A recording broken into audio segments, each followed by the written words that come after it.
TV one के निहायत दिलचस्प ड्रामों और एंटरटेनमेंट से भरपूर शोज किसी भी वक्त देखने के लिए हमारी वेबसाइट विजिट करें या हमारे यूट्यूब चैनल को सब्सक्राइब करें और बेल आइकॉन पर क्लिक करें।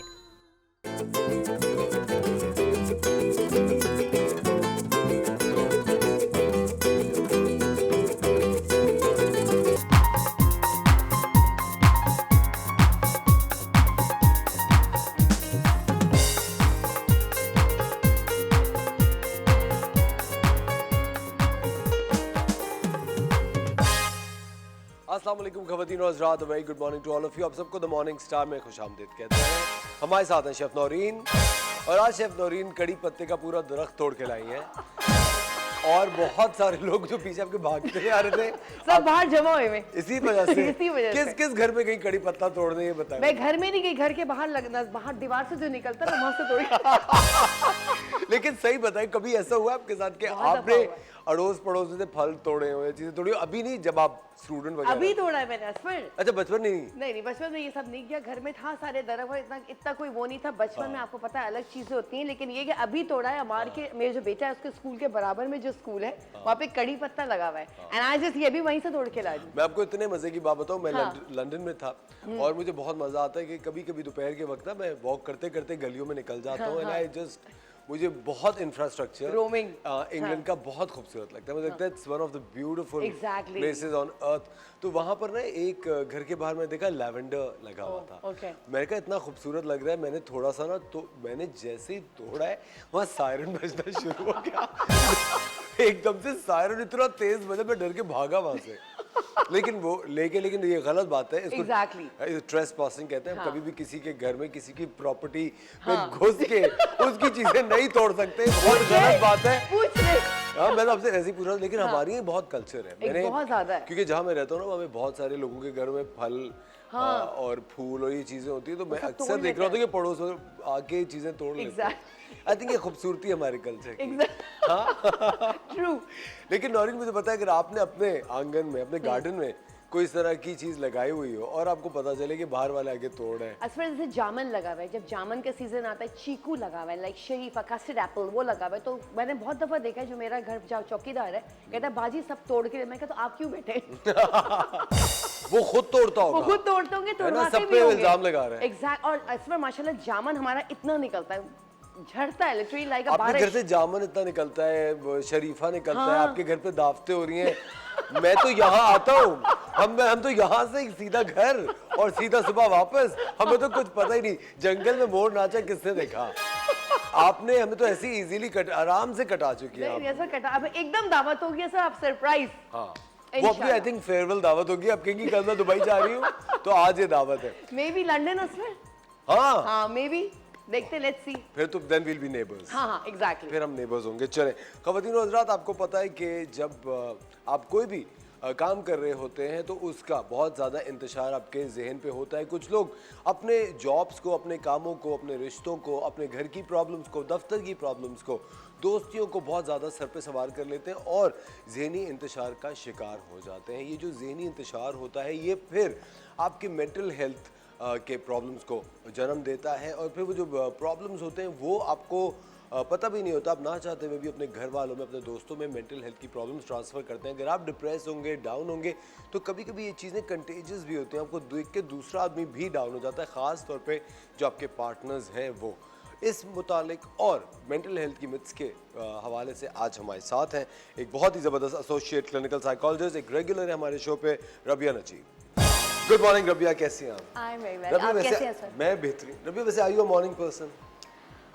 Yes, I am. है ना? I really like morning. मुझे सुबह सुबह उठ के अपना दिन शुरू करने में बहुत अच्छा लगता है। हाँ। और वो कहते हैं ना कि जब आपकी रात की नींद बहुत ज़्यादा इंपॉर्टेंट होती है, तो मैं उसको बहुत लाइक वैल्यू करती है। रबिया, मैंने एक चीज़ वैसे नोटिस की है कि जब से मैंने ये शो स्टार्ट किया था और एक रूटीन मेरा बना ना सुबह जल्दी उठने का और आने का, और एक पूरा सिस्टम, एक it's a lifestyle. When you doing a morning show, it's a lifestyle actually. तो मुझे ऐसा लगा कि मेरी जो मेंटल हेल्थ है वो बहुत बेहतर होगी। बिल्कुल सही बात एक है। आई थिंक कि जब पूरी नींद करके आप सुबह उठते हैं और वाकई में सुबह का जो टाइम होता है वो आपके जहन पे बहुत ही पॉजिटिव तरीके से असरअंदाज होता है। राबिया हमारे साथ हैं और आज राबिया हमें बताएंगी कि मेंटल हेल्थ को लेकर कौन कौन से मिथ्स होते हैं। वक्त हो जाते एक छोटे से ब्रेक है, मिलता है आपसे थोड़ी सी।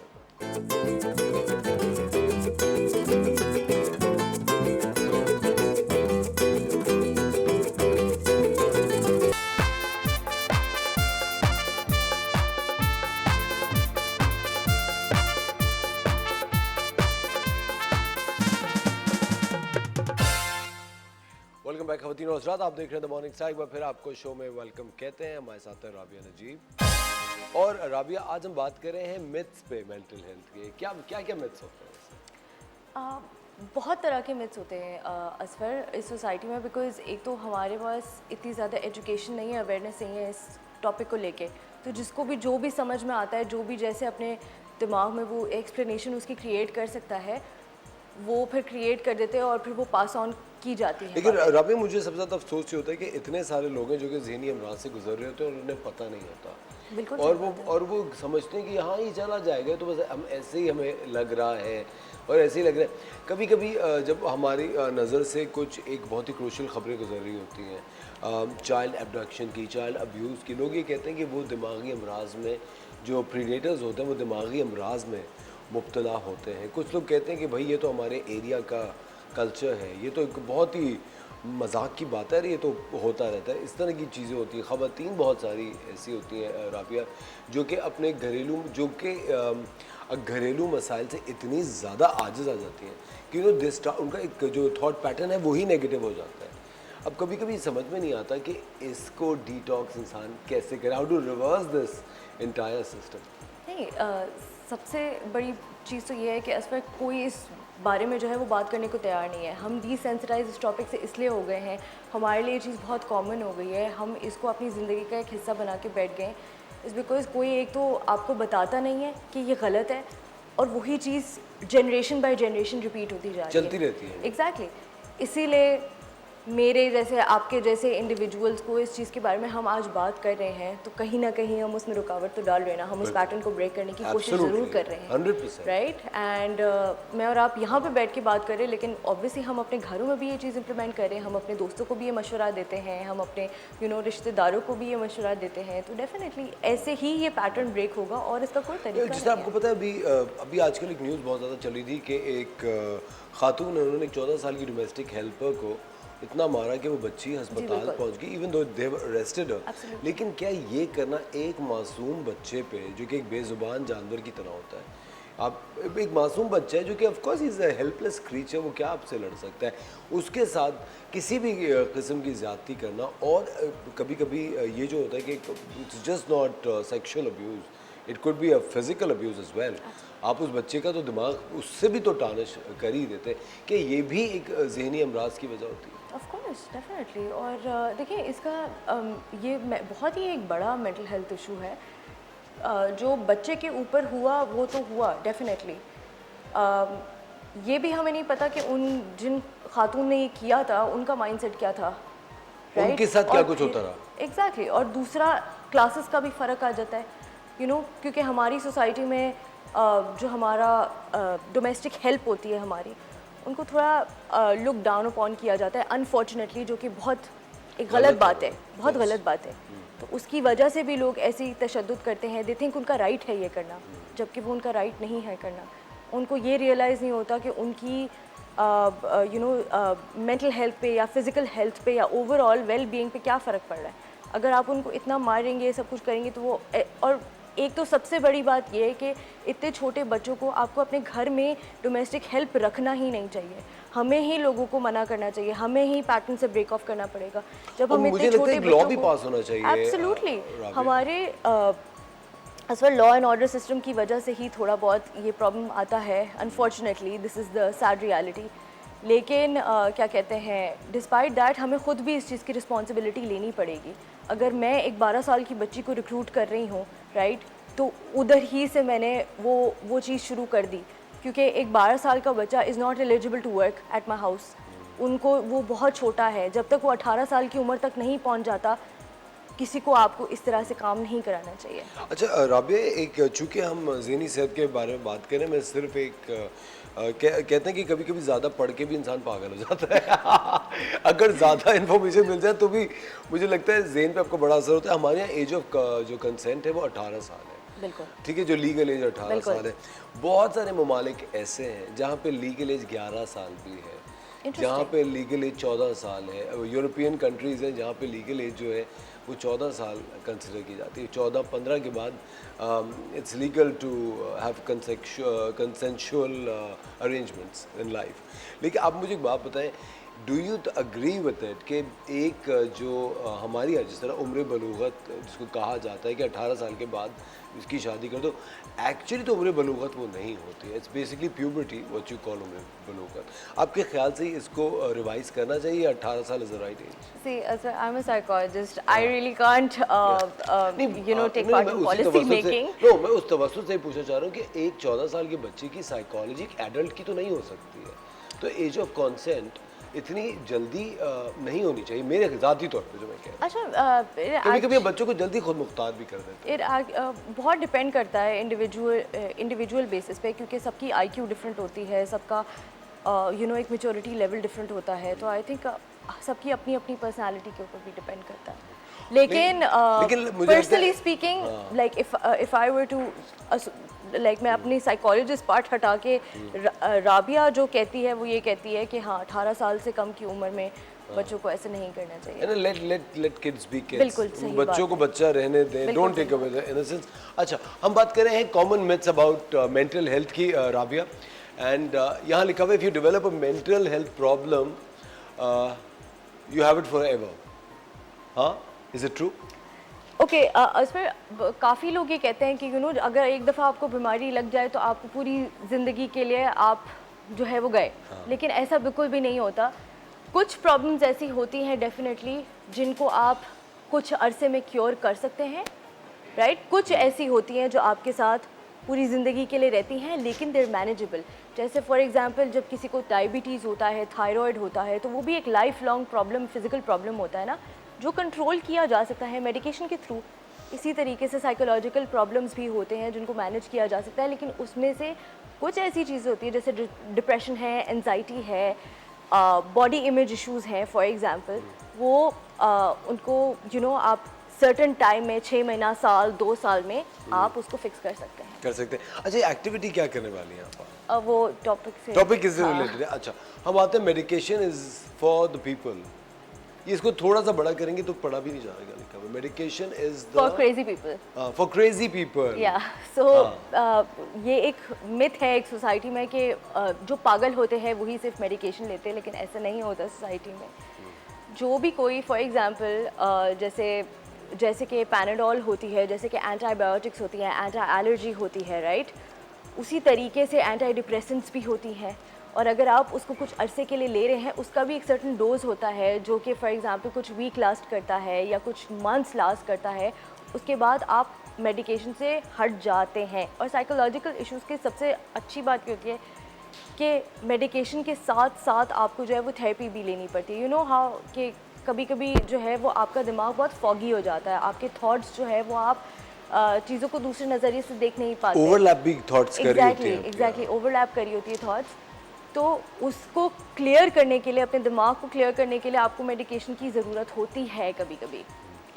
अच्छा, there are no hacks for stress and anxiety, there is only therapy for. Okay, so हाँ, this is also a myth to be honest, because आपके अपने लाइफस्टाइल होते हैं, कुछ टेक्निक्स होते हैं, थेरेप्यूटिक टेक्निक्स होते हैं जो आजकल जो है वो इंस्टाग्राम, यूट्यूब पे रेडिली अवेलेबल होते हैं और काफ़ी रिनाउंड साइकोलॉजिस्ट इन चीज़ों को प्रमोट कर रहे हैं। तो अक्सर ये होता है कि मेरे क्लाइंट्स भी मुझे कहते हैं कि हम घर पे क्या करें, हम घर पे आपको तो कॉल नहीं कर सकते, या आप अपना नंबर दे दें, हम आपको फ़ौरन कॉल करेंगे। तो ऐसे नहीं होता। कुछ ऐसी टेक्निक्स हैं, कुछ ऐसी चीज़ें हैं जिनको आप अपने घर में अगर यूटिलाइज़ करेंगे, घर में प्रैक्टिस करेंगे, तो आपकी एनजाइटी, आपका स्ट्रेस रिलीज़ हो सकता है। जैसे फॉर एग्ज़ाम्पल एक सबसे बड़ा सबसे आसान हैक जो है वो एनजाइटी का या ओवर थिंकिंग का ये होता है कि जब आप ओवर थिंक कर रहे होते हैं, जाहिर सी बात है आप अपने थॉट्स में बहुत ज़्यादा इंडल्ज हुए हुए होता है, आपको अपनी रियलिटी का नहीं पता होता, आपको नहीं पता होता कि मैं कहाँ बैठी हूँ, क्या हूँ, मैं बस अपने थॉट्स में ही सोच रही होती हूँ। मुझे लग रहा होता है कि मेरी थॉट मेरी रियलिटी है, राइट, लेकिन वो ऐसा होता नहीं है असल में। तो अपने आप को वापस ग्राउंड करने के लिए, दोबारा अपनी रियलिटी में लाने के लिए आप बर्फ़ की क्यूब्स इस्तेमाल कर सकते हैं।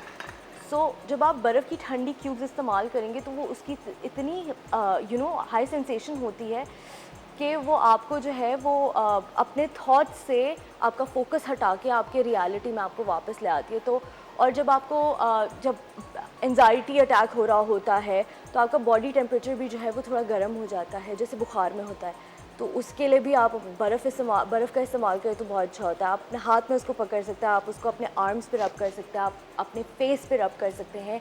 आप इनफैक्ट एक पूरा आइस बोल बना के अपना फेस उसके अंदर डाल सकते हैं, तो वो आपको जो है वो एंजाइटी और स्ट्रेस से रिलीफ देगा। अच्छा, वक्त हो जाता है ख़वातीन और हज़रात एक छोटे से ब्रेक का। राबिया हमारे साथ मौजूद है, अगर आप बात करना चाहते हैं तो आप कॉल कर सकते हैं। मिलते हैं आपसे एक छोटे से ब्रेक के बाद।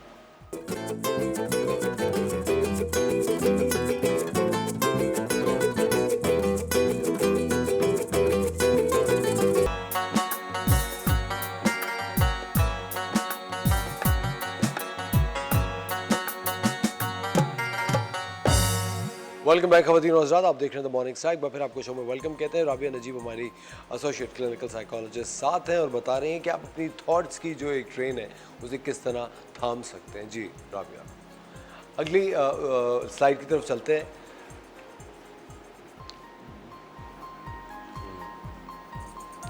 अच्छा, people with anxiety should avoid stressful situations. लेकिन अगर घर में ही स्ट्रेसफुल सिचुएशंस आपके सामने आ रही हो, आप तो क्रिएट, मुझे लगता है जो लोग स्ट्रेस में रहते हैं वो ज़्यादा सेंसिटिव हो चुके होते हैं और स्ट्रेस क्रिएट कोई और कर रहा होता है। एक्चुअली असर ये भी एक बहुत बड़ा मिथ है, क्योंकि अगर आप को एंजाइटी है और आप स्ट्रेसफुल सिचुएशन में होते हैं, आप स्ट्रेस को अवॉइड नहीं कर सकते। स्ट्रेस आपकी हर जगह होती है। आप घर से निकलेंगे, आप काम पे जाएंगे, आपको काम पे स्ट्रेस होगा। आप काम से जो है वो कहीं और जाएंगे, आप ट्रैफिक में फंसेंगे, आपको स्ट्रेस होगा। स्ट्रेसफुल सिचुएशंस को आप अवॉइड नहीं कर सकते, लेकिन डेफिनेटली आप जिस तरह से उसको स्ट्रेस को परसीव करते हैं, स्ट्रेस के बारे में सोचते हैं, उस इवेंट और सिचुएशन के बारे में सोचते हैं, उसको बदलने से स्ट्रेस को डील करने में जो है वो आपको बहुत आसानी मदद मिलती है आपको। एब्सोल्युटली। ओके, ठीक है। It is very difficult and sometimes impossible to build habits to deal with stress and anxiety. For example, देखिए, इट इज़ डिफ़िकल्ट पर इट्स नॉट इम्पॉसिबल, क्योंकि आहिस्ता आहिस्ता करके हैबिट्स ऐसी ही बिल्ड होती हैं, वो आहिस्ता आहिस्ता करके बिल्ड होती हैं। जब भी फॉर एग्जांपल अगर आपको बाइसेप अपना मसल बनाना है तो एक ही दिन में वो बाइसेप नहीं बन जाएगा, राइट? आपको कंसिस्टेंटली जिम जाना पड़ेगा फॉर इट टू वर्क। पहले दिन अगर आप कोई सीड प्लांट करेंगे तो दूसरे दिन वो उग नहीं जाएगा, दरख्त नहीं बन जाएगा, राइट? उसको टाइम लगेगा। इसी तरीके से फॉर एग्जांपल अगर मैं ये इंक को जो है वो पानी में डालूं तो वो शुरू में तो उसको फ़र्क नहीं पड़ेगा, लेकिन ऑब्वियसली आहिस्ता आहिस्ता करके उसका कलर और डार्क होता जाएगा और वो पूरा कलर चेंज हो जाएगा। तो हम ज़िंदगी में भी अपने धीरे धीरे करके जब हैबिट्स बिल्ड करेंगे तो वो इसी तरह से हमारी ज़िंदगी के कलर्स चेंज हो जाएंगे। हाँ, आराम आराम से। हाँ, और कोई भी किसी भी चीज़ का जो रिजल्ट है वो इमिडिएटली वैसे भी ज़िंदगी में नहीं आता। आपको हर चीज़, आपको 4 साल की डिग्री करनी पड़ती है ज़िंदगी चेंज करने के लिए, वैसे भी। बिल्कुल सही बात है। You can tell, sorry, some people may not experience a mental health problem, especially those who have a high IQ. ये भी मिथ है कि जो बहुत अक्लमंद लोग होते हैं उन्हें शायद कोई मेंटल हेल्थ इशू ना हो। बिल्कुल सही बात है असफर, लेकिन रिसर्च ये कहती है कि ज़िंदगी में हम सबको एक दफ़ा कोई ना कोई एक मेंटल हेल्थ प्रॉब्लम ज़रूर होगा। मुझे एक बात बताएं राबिया, कि अगर हम मेंटल हेल्थ इश्यूज को शॉर्टलिस्ट करें तो वो 5 कौन से इश्यूज आते हैं यूजुअली?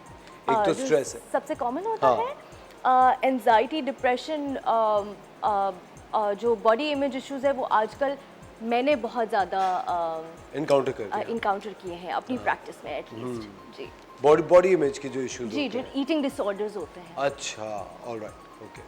अच्छा, you can tell when someone is suffering from a mental health problem. How can you tell? मुझे लगता है कुछ लोग बहुत अच्छा कैमोफ्लेज करते हैं। You can never tell, you can never tell, because जब तक आप एक प्रोफेशनल के पास नहीं जाएंगे वो कभी भी आपको नहीं बता सकेगा, आपको कोई भी नहीं बता सकेगा कि आप जो है वो एक मेंटल हेल्थ प्रॉब्लम से सफ़र कर रहे हैं। लेकिन मुझे राबी एक बात बताएं कि क्या अगर आप किसी को देखती हैं, चूँकि आप तो एक साइकोलॉजिस्ट हैं, लेकिन अगर कोई नॉर्मल इंसान भी हो और अगर वो देखे कि कोई शख्स आपके दफ्तर के एनवायरनमेंट में या आपकी घरेलू ज़िंदगी के अंदर कोई शख्स डिफ़िकल्ट एक्ट कर रहा है, या वो कौन से ट्रेड्स होते हैं जिसको देख के हम ये आइडेंटिफाई कर सकते हैं कि इनके साथ कोई इशू चल रहा है? देखिए, अगर वो यूजुअल जो उनका बिहेवियर है, अगर उससे हट के बिहेव कर रहे हैं और वो बहुत ज़्यादा एजिटेटेड है, इरिटेटेड है, इस तरह के टैंट्रम्स थ्रो कर रहे हैं, या उनका लोगों से बात करने का तरीका, लोगों से डील करने का तरीका बहुत बदल गया है, तो डेफिनेटली फिर आप उनसे बात करके पूछ सकते हैं कि इज़ एवरीथिंग ओके। क्योंकि अक्सर लोग जो है वो इस बारे में बात करते नहीं हैं, उनकी बॉडी लैंग्वेज, उनकी सारी चीज़ें बहुत चेंज हो जाती हैं। वी आर साइकोलॉजिस्ट, हम लोग तो ट्रेंड होते हैं इन चीज़ों में, लेकिन अक्सर कभी कभी होता है कि हम भी आइडेंटिफाई नहीं कर पाते। लेकिन राबी, मैंने देखा बहुत सारे लोग हैं जो कि एक अपने आप को विक्टिम समझने में बड़ी तस्कीन महसूस करते हैं, एक बड़ा उनको लगता है कि बस हमारे साथ बड़ा बुरा हुआ, और वो एक लोगों से एक अपने लिए तर्स करवा के बहुत उनको एक वो मिलता है। इसकी क्या वजह होती है?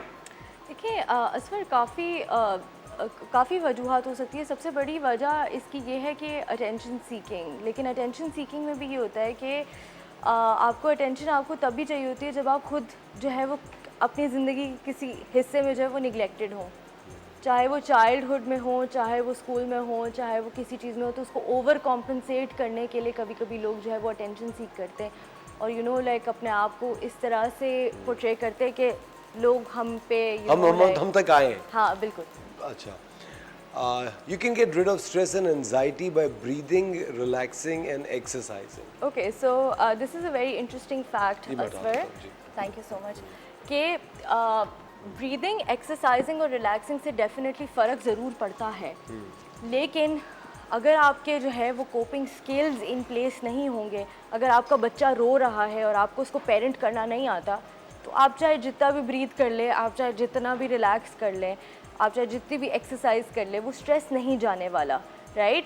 लेकिन होता ये है कि जब हम ब्रेन को जो है वो एक ब्रीदर नहीं दे रहे होते, सो फॉर एग्जांपल हम एक्सरसाइज नहीं कर रहे होते, तो हमारे ब्रेन की वो कैपेसिटी जो है वो ख़त्म हो जाती है to deal with that stress. So for example let's just consider कि ये बॉटल जो है वो हमारा माइंड है और ये पानी जो है ये स्ट्रेस है, तो आप देख सकते हैं कि पानी पूरा भरा हुआ है यहाँ तक, राइट। लेकिन जब हम ब्रीथ करते हैं, जब हम एक्सरसाइज करते हैं, जब हम रिलैक्स करते हैं, तो जो है वो पानी जो है वो धीरे धीरे करके कम होता जा रहा है बॉटल से, तो हमारी जो ये कैपेसिटी जो बिल्ड हो रही है to actually deal with stress, वो बढ़ जाती है, राइट। स्ट्रेस हमारा रिलीज़ करने के जो एवेन्यूज़ होते हैं वो होता है एक्सरसाइज, रिलैक्सिंग और डीप ब्रीदिंग, वो बढ़ना शुरू हो जाती है बेसिकली। देखें, पानी कम हो रहा है तो हमारी कैपेसिटी भी ज़्यादा बिल्ड हो रही है to deal with stress, to take in stress, और ये हमें अलाउ करता है हमारे कोपिंग टेक्निक्स को बिल्ड करने में। मुझे एक बात बताएं राबिया, जिस तरह मैं अभी ये देख रहा हूँ, ये this could easily be a very relaxing video as well. जो रिलैक्सिंग वीडियोस होती हैं वो भी काम तो करती होंगी ज़हन पे। एब्सोल्युटली, क्योंकि रिलैक्सिंग वीडियोस जब आप देखते हो तो आपको रिलीफ मिलता है if you enjoy it. Of course आपको माइंडफुलनेस प्रैक्टिस होती है, बिकॉज आपका फोकस जो है वो आपके नेगेटिव थॉट्स पे नहीं होता, आपका फोकस आपकी वीडियो पे होता है जो आपको रिलैक्स करती है। ज़बरदस्त Rabia, thank you very much. And I am sure बहुत सारे लोग हैं जो कि स्ट्रेस और एंजाइटी से गुजर रहे होते हैं और वो आइडेंटिफाई नहीं कर पाते कि हमारे साथ क्या हो रहा है। आज की ये जो प्रैक्टिसेस हैं जो बताई हैं अभी राबिया ने, इनको ज़रूर अपनी ज़िंदगी में शामिल कीजिए ताकि आप एक बेहतर, एक स्ट्रेस फ्री ज़िंदगी गुजार सकें। Rabia, thank you. लेते एक छोटा सा ब्रेक, मिलते हैं आपसे ब्रेक के बाद।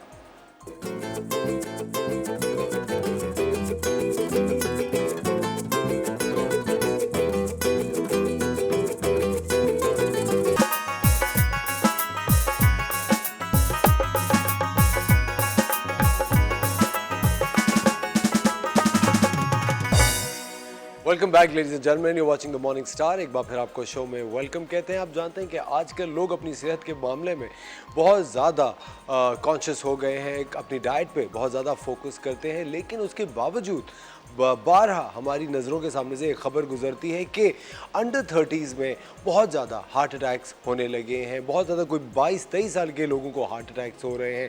कुछ तो कहते हैं 40s के बाद हार्ट अटैक का सिलसिला शुरू हो जाता है। हार्ट अटैक अर्ली एज में क्यों हो रहे हैं, किस वजह से हो रहे हैं? क्योंकि जो यूथ होती है भाई, वो तो बहुत ज़्यादा एक्टिव होती है, डाइट का भी ख्याल रखती है, एक्सरसाइज भी करती है। फिर इसकी वजह क्या क्या हो सकती है, इसके ऊपर बात करने के लिए हमारे साथ है डॉक्टर सैयद रजा शाह साहब, consultant cardiologist from Pennsylvania USA। अस्सलाम वालेकुम डॉक्टर साहब। सबसे पहले थैंक यू वेरी मच, आपने वक्त निकाला हमारे शो के लिए। डॉक्टर साहब, आज हम बात कर रहे हैं जवान लोगों में तकरीबन 35 के करीब क्यों हार्ट अटैक्स का इतना ज़्यादा एक कल्चर, तो मैं नहीं कहूँगा, एक खदशा बढ़ गया है। असफर भाई, this is a very important topic. I think ये हमारे लिए समझने की ज़रूरत है कि पाकिस्तान की जो आबादी है, जो यूथ पॉपुलेशन जिसको हम कहते हैं, 80% जो है वो 35 साल से कम है। उनके अंदर ये बढ़ते हुए हार्ट अटैक्स होना एक हमारे लिए एक लम्हा फ़िक्री है। सबसे बड़ी वजह जो आजकल मैं देख रहा हूँ, क्योंकि मैं US से आया वेकेशंस गुजारने यहाँ पे पाकिस्तान के अंदर, तो हमारा लाइफस्टाइल, हमारा खाना जिसमें और एक्सरसाइज, सेडेंट्री लाइफस्टाइल, और डिजीज़ जिसमें हम ज़ियाबतीज़, हाई ब्लड प्रेशर, कोलेस्ट्रॉल और कुछ चीज़ों में जेनेटिक्स भी इन्वॉल्व है। लेकिन आई थिंक जो सबसे इम्पॉर्टेंट पॉइंट जिसको मैं कहना चाहता हूँ, जो हमारा लाइफस्टाइल है, वो हमने ऐसा बना लिया है कि पाकिस्तान की शरह जो यंग पीपल के अंदर जिनमें हार्ट अटैक हो रहा है, जिसमें मेजर कोरोनरीज जो शरियाने हैं दिल की, वो ब्लॉक हो रही हैं, वो उसमें बहुत बेहद तक इजाफा हो गया पिछले 10 सालों में। और ये यूजुअली उन लोगों के अंदर है, जैसे मैंने आपको बताया, lifestyle is the core issue reason behind it. जी। और अगर लाइफस्टाइल को आप डिसाइफर करें डिफरेंट चीज़ों के अंदर, तो याद रखें हर 4 सेकंड में एक हार्ट अटैक हो रहा है पाकिस्तान के अंदर। हर 4 सेकंड में? हर 4 सेकंड में एक हार्ट अटैक पूरे मुल्क के अंदर? पूरे मुल्क के अंदर हम बात कर रहे हैं तो खुदा न खास्ता एक हार्ट अटैक हो चुका होगा। और 1 घंटे के अंदर 40 से 45 अमवात हो रही हैं हार्ट अटैक से, हार्ट डिजीज से। तो ये एक बहुत स्टैगरिंग स्टैट है। अगर आप देखें लाइफस्टाइल हमारा पिछले 10 सालों में हमारा क्या हुआ है, हम सेडेंट्री हो गए, हम ज़्यादा चल नहीं रहे, हम ज़्यादा काम नहीं कर रहे इस पर से। और दूसरी साइड पे स्ट्रेस हमारा जो आलम है, वो उसके अंदर इजाफा बेहद काफ़ी हो गया। अगर आप लाइफस्टाइल के अंदर थोड़ी सी और डिटेल में जाएँ, तो अभी रिसेंटली एक पेपर आया था अमेरिकन हार्ट एसोसिएशन का और अमेरिकन कॉलेज ऑफ कार्डियोलॉजी का। मैं US में ही था, मैंने वो कॉन्फ्रेंस भी अटेंड की थी। तो उसके अंदर उन्होंने कहा कि अगर हम सिर्फ 500 जिसको हम कहते हैं, जो चलना कहते हैं, स्टेपिंग कदम लेना, तो अगर हर 500 कदम कहते हैं कि मतलब हाइट भी डिपेंड करता है, तो 400 मीटर के करीब बनता है। अगर हर इंसान सिर्फ 3000 कदम दिन के ले ले, तो उसके अंदर हार्ट डिजीज़ के जो प्रॉब्लम्स हैं वो बेहद कम हो जाते हैं। अब 3000 कदम तकरीबन 2.4 किलोमीटर, 2.4 किलोमीटर के करीब बनते हैं। अब उसमें फिर एक सवाल ये आता है कि क्योंकि इतने सब बिजी हैं, 15-15, 20-20 घंटे काम कर रहे हैं, लाइफस्टाइल के अंदर जॉब्स कर रहे हैं, बहुत इंटेंस जॉब्स हैं, स्ट्रेस बहुत है, तो उसके अंदर ये टाइम कहाँ से निकाला जाए? तो मैं आपको ये बता सकता हूँ कि मैं अपने पेशेंट्स को भी ये रिकमेंड करता हूँ कि 5 मिनट आप इसको तोड़ लें, मतलब 5 मिनट के अंदर, मतलब आपने उसके 6 आपने समझ लें आपने हिस्से बनाने, तो 5-5 मिनट की वॉक करें। आप ऐसा कर लें, खाने के बाद आपने एक वो बना लिया, कुछ लोग गाने सुनते हैं 5 मिनट के, कुछ लोग खाने से पहले, इसका एक रूटीन बना लो। और उस चीज़ के अंदर आप ये देखेंगे कि सिर्फ 5-5 मिनट के इंटरवल से आपकी पूरे जो दिन के अंदर एक्सरसाइज का जो आलम है 45 मिनट्स के आराम से या 30 मिनट्स के आराम से हो जाएगा। दूसरी बात, जैसे मैं अभी स्टेज से आया हूँ, तो जैसे एलिवेटर्स अगर आपकी होती हैं, अवॉइड दैट। आप उसको, आप अगर चल सकते हैं तो चलें। दूसरी चीज़, अगर आपने गाड़ी कहीं पार्क करनी है, थोड़ी सी दूर पार्क कर लें, थोड़ा सा चल लो। ये ऐसी चीज़ें जिसके लिए आपको टाइम स्पेसिफिकली निकालने की ज़रूरत नहीं पड़ेगी, और दिल के अमराज आपके दूर रहेंगे। और डॉक्टर साहब, मुझे लगता है कि ये एक थोड़ा कल्चर भी हम अपने वालिदैन को भी देखते हैं कि वो खा के बैठ जाते हैं, तो फिर हम कहते हैं चलो तुम भी बैठ ही जाओ, आप समझ रहे हैं। मुझे लगता है ये एक कल्चरली हम बहुत ज़्यादा इसकी वजह से वीकन हो जाते हैं, कमज़ोर पड़ जाते हैं। दूसरी बात ये भी होती है डॉक्टर साहब कि मुझे लगता है जो आज हम जो बात करें कि जवान लोगों में इसकी शरह बढ़ रही है हार्ट अटैक्स की, एक तो डॉक्टर साहब प्रेशर बहुत बढ़ गया है। आप देख रहे हैं जिस तरह यहाँ पे इकॉनमी क्रैश हो रही है पाकिस्तान के अंदर, और जवान लोगों के ऊपर एक फेलियर का बहुत डर है। तो एक तो वो स्ट्रेस बिल्डअप वहाँ से हुआ है, फैमिली की तरफ से, फिर फैमिली एक कांस्टेंट आपके ऊपर इतना बड़ा एक जहाज़ गिराती है कि तुमने शादी भी इसी वक्त करनी है, जब नौकरी भी तुम्हें इसी वक्त ढूंढनी है, और जब सब कुछ हो जाएगा तो फिर अब हमें सपोर्ट करो। तो मुझे लगता है कि हम लोग एक टारगेट करके एक बच्चा पैदा करके उसकी ज़िंदगी में से मुश्किलात भरने के लिए खड़े हो जाते हैं, ना उसको पूरी तरह तालीम देते हैं। ठीक है डॉक्टर साहब, फिर उसके बाद उसके ऊपर प्रेशर होता है कि तुमने अब कुछ काम करके कामयाब होके सबको संभालना है। तो वो एक आदमी अपने दांतों से इतना बड़ा हवाई जहाज़ खींचता है, तो डॉक्टर साहब मुझे एक बात बताएं, उसका हार्ट अटैक नहीं होगा तो उसे क्या होगा? बिल्कुल, ये बहुत इंपॉर्टेंट बात आपने की है। जब मैं आपको एक छोटी सी बताऊँ, कार्डियोलॉजिस्ट बनने के लिए यू हैव टू स्टडी 5 साल आपके MBBS के पक्के हैं, फिर आपने हाउस जॉब की, फिर उसके बाद ट्रेनिंग के 6 साल अलग हैं। तो by the time you finish up cardiology आप तो 30s में वैसे ही पहुंच गए। अच्छा, आपकी वाली बात कि माशरा एक्सपेक्ट करता है कि आपने शादी भी करनी है, आपने सब कुछ जो है ना नॉर्मल चलाना है, और आपको कमाना भी पालना भी है और पालना भी है। तो ये एक बहुत अहम वजह है स्ट्रेस की। बट आई थिंक एक और चीज़ असफर भाई, मैं एक चीज़ देखता हूँ कि हमारे यहाँ जैसे स्पेशली मर्द हजरात के अंदर हार्ट डिजीज़ ज़्यादा होता है, क्योंकि उनके अंदर कुछ हार्मोन्स नहीं होते जो औरतों के अंदर प्रोटेक्टिव होते हैं। तो मर्द हजरात के अंदर मैंने एक चीज़ नोट की है माजरत के साथ कि शादी से पहले बड़े फिट रहते हैं, जैसी शादी हुई तो छोटी सी आपको इनकी बेली आपको नज़र आएगी, वो एक्सरसाइज भूल जाते हैं, उनका रूटीन चेंज हो जाता है। और औरतें जो हैं माशाल्लाह वो they keep on like exercising. तो आई थिंक हमारा एक, आपने जैसे बात की कि एक तो स्ट्रेस काफ़ी है, फैमिली प्रेशर्स काफ़ी हैं, लेकिन उसके साथ साथ आई थिंक इन चीज़ों के हल भी हैं सर भाई। मतलब डॉक्टर साहब sir, I think it's a myth जो कहते हैं कि शादी के बाद तो पेट तो निकलेगा। ये एक यहाँ पे एक इतना कॉमनली आप सुनते हैं, और आप मेरे ख्याल से सबने सुना होगा इस बात को, सही कह रहा हूँ। ये सब लोगों की बात भी शादी को तो पेट निकलेगा, ये डॉक्टर साहब मेरे ख्याल से आई think it's a misconception. It's a misconception, ये बहुत गलत चीज़ है। गलत चीज़ है ना, बस ये है कि मर्द ज़्यादा लेजी हो जाता है ना।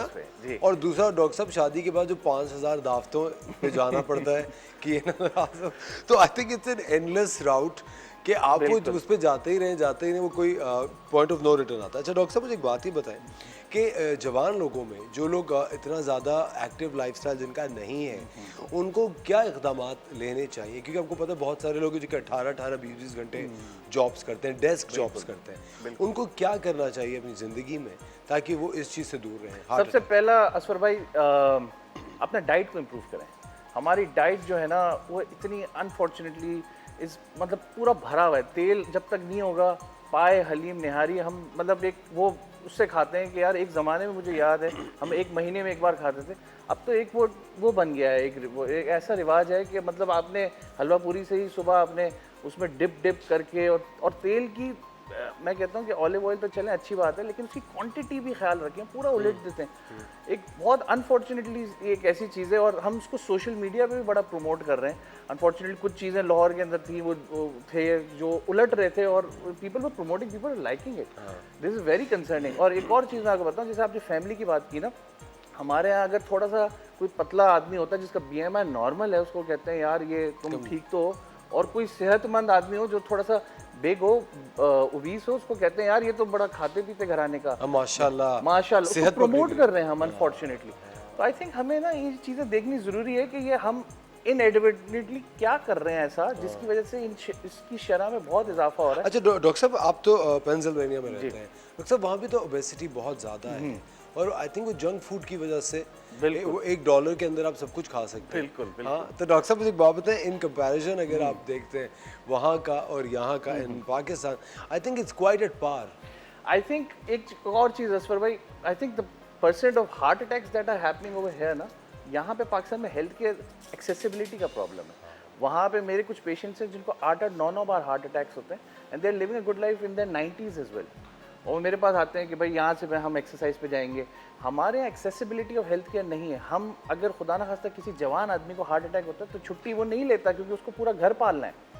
तो वो जो है ना अपनी सेहत को कॉम्प्रोमाइज़ करता है, क्योंकि पैसे का आपने जैसे बताया फाइनेंशियल क्रंच है, वो अपने आप को बिल्कुल कुर्बान कर देता है कि भाई कोई मसला नहीं, बर्दाश्त। एंड अल्टीमेटली आप देखें कुछ, और ये south Asian culture, it's not just in Pakistan, it's India, Nepal, Bangladesh के अंदर कुछ यंग पीपल के अंदर, कुछ एक्टर्स थे वहाँ पे सरहद पार के अंदर भी हार्ट अटैक्स हुए। हमारे यहाँ यंग पीपल, कुछ लोगों के अंदर मीडिया में भी मेजर हार्ट अटैक्स हुए।